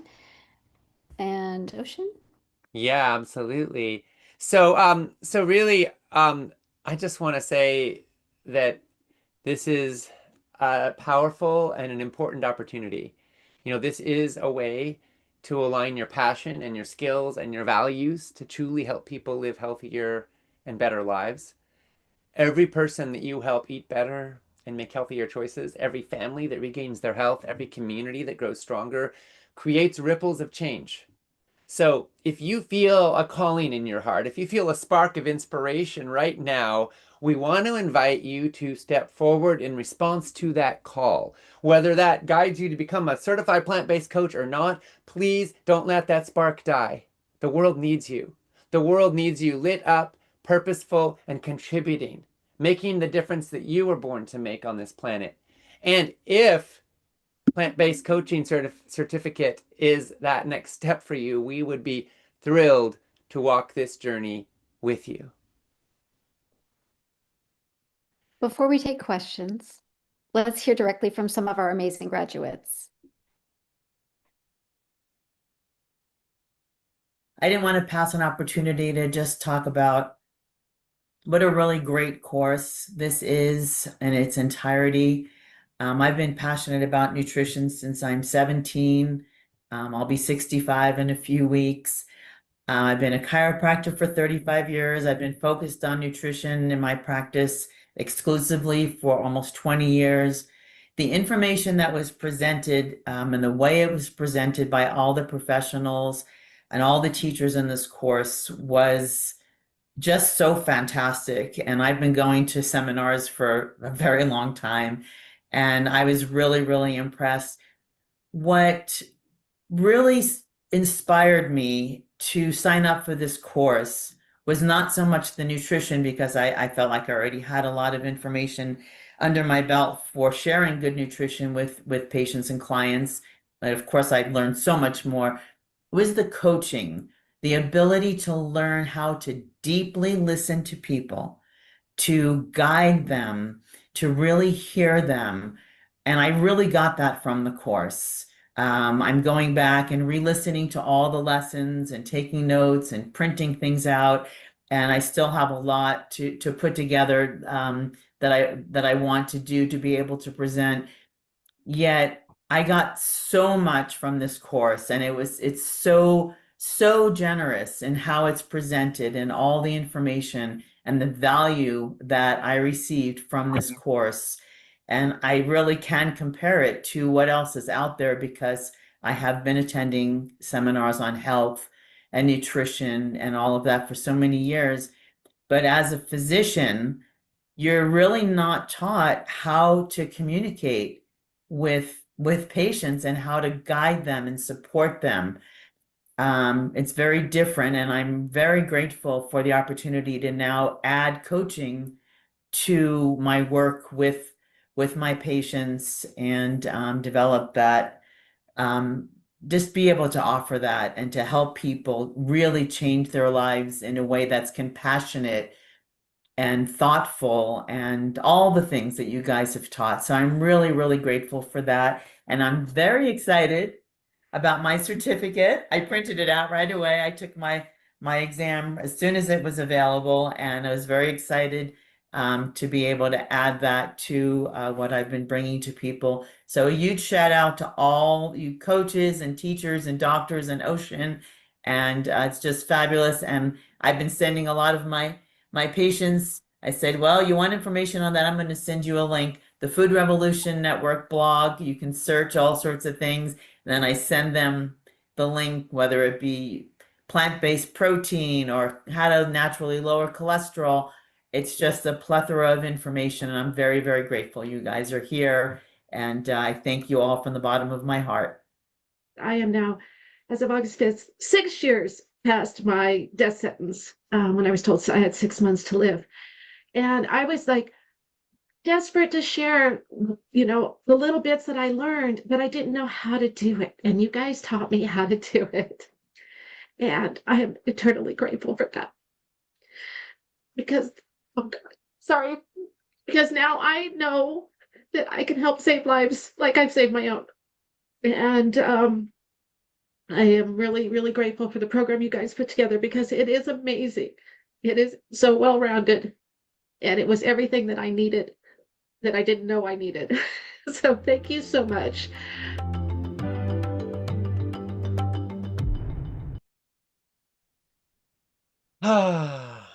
Love this. Folks, when we started this program, we were eager to collect, success stories. And there are so many of them now, we just don't even know where to start, which ones to show you. You'll see some more each day of this workshop. But truly, out of all of FRN's programs, and we've been in existence for 14 years, this plant-based coaching certificate's only been going for a few years, and the depth of impact is so profound, and I think I've been surprised by how deeply impactful it is on participants' own lives. Of course, I expected they'd be set up to become coaches and change other people's lives, but I didn't realize how deeply it would impact people's own lives. The chance to get coached, the chance to learn that deep knowledge, the chance to practice, the chance to gain these skills is itself so utterly life-changing. Okay, so let's take some questions now. We've gotten lots of them. Holly said, And by the way, if you're on Zoom, go ahead and post them in the Q&A box if you have more questions you want to ask about the program. Holly said, do I have to do these next 3 days of Zooms before I can enroll? Well, no, you don't.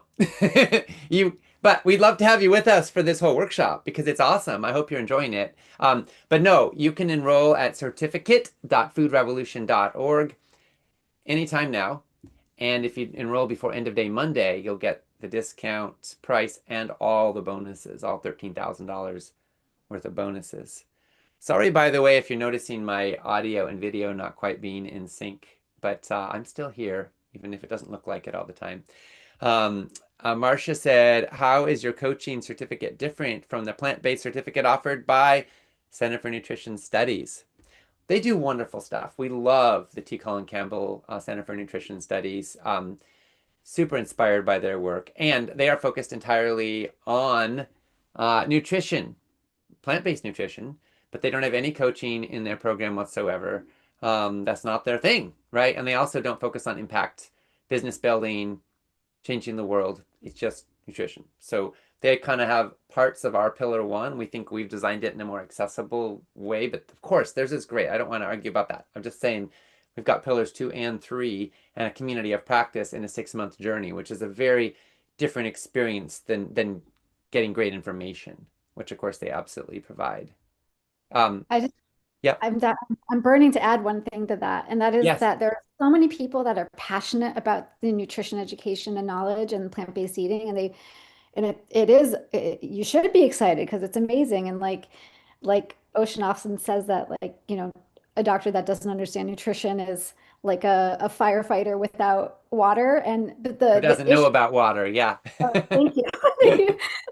But something I do see is when people get really jazzed about something is they start to fire hose everyone in their life with information about it. And when you don't have any training around how to engage a conversation and how to listen first, and you have to kind of unlearn a lot of regular human behavior to become a really good coach and share what it is that you know with the world. Otherwise, you're just coming at people with stuff. So I just wanted to throw that in. I think that the coaching part is invaluable. All right. Linda said, best 3 hours of my week. So motivating and encouraging. I'm burning with ideas. Thank you. Seems like such a weak response, but thank you. Oh, Linda, thank you. How sweet of you. A few people asking about payment plan options. Yes, there is a payment plan option. And when you enroll between now and Monday, your option is to pay over 6 months at $997 per month. That's the payment plan scenario. And we also had a question from Anita. I know you said the $100 would be refunded if our application is not accepted. I also see that we have till January 23rd to apply. Is the $100 refundable if we're unable to apply or enroll by January 23rd? So let me make that hopefully a little bit more clear, Anita. So the program starts, so yeah, you have till January 23rd if we don't fill up. But we have 300 spaces, and who knows how fast we will fill up. So we can't promise that we have till January 23rd. But that's the last deadline. However, what's going to happen is as we get closer to January 23rd, bonuses will disappear and prices will go up. So if you get in a deposit before Monday, then you have a couple of weeks to send in your tuition while your bonuses and price are locked in. And then after that, you could continue to enroll as long as we have spaces, but not necessarily with all the same bonuses or the same price. So that's kind of the basic reality of it. And is that a little gimmicky? Yes. We're trying to create incentive for people to take action because we know that apathy is often the thief of action. And the truth is it's the people who take action and move forward on their vision that change the world. And we're trying to support that for you. Now, by moving forward. So if you're feeling inspired, don't delay. And we want to take the risk out of it for you, which is why we have a generous refund policy. You can read all about it on our site. And we also fully refund deposits if you change your mind. But we want to let you get your hat in the ring, so to speak, or a foot in the door, or whatever the right metaphor is, so you can get moving forward and taking action before you miss out on an incredible opportunity. So let's see. Kia said, does someone becoming a certified coach mean the program is accredited, or is accreditation required to become a coach in any state? Tracy, do you So want to speak to that one? yeah, definitely. So there is no um, accreditation required to be a coach in any state. What national board, the NBHWC is trying to do is to kind of galvanize all coaches and create a standard for coaching so that it is recognized by the medical community as a legitimate business. So that's why people are interested in this NBHWC certificate. Um, and what we do and what a lot of other programs do too, like IIN and Precision Nutrition, is they have a standard base course like we do, where they have the opportunity to, like in our case, we want to teach more about whole food plant-based nutrition. And if we were only to do the MBHWC track, then we couldn't have that at all.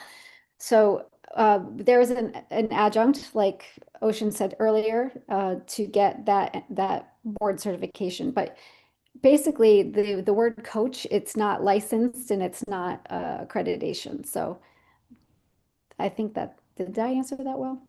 Yeah, Is that I clear? think you did. To I add? think so. I mean, the big thing is, of course, that yeah, anyone can be a coach, and it's not officially licensed, but various organizations, especially like life coaching, there's organizations trying to say, okay, we're the accrediting body, but they're kind of making it up as they go along, right?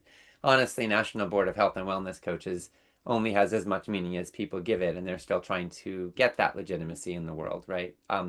But there's no legal requirement there, as long as you stay within your scope of practice, which is something we focus on quite a bit, how you can stay in what you're allowed to do and not cross over. You're not going to be giving medical advice to people. You're not going to be telling them to get off their medical drugs, or telling them what surgeries they should or shouldn't have, or even prescribing food to them. But you can share resources, information, and support, and we really go into the nuances of that, in the program. Kim said, can a plant-based coach someone who's not interested in going all in and still wants to eat some meat and dairy and fish, especially?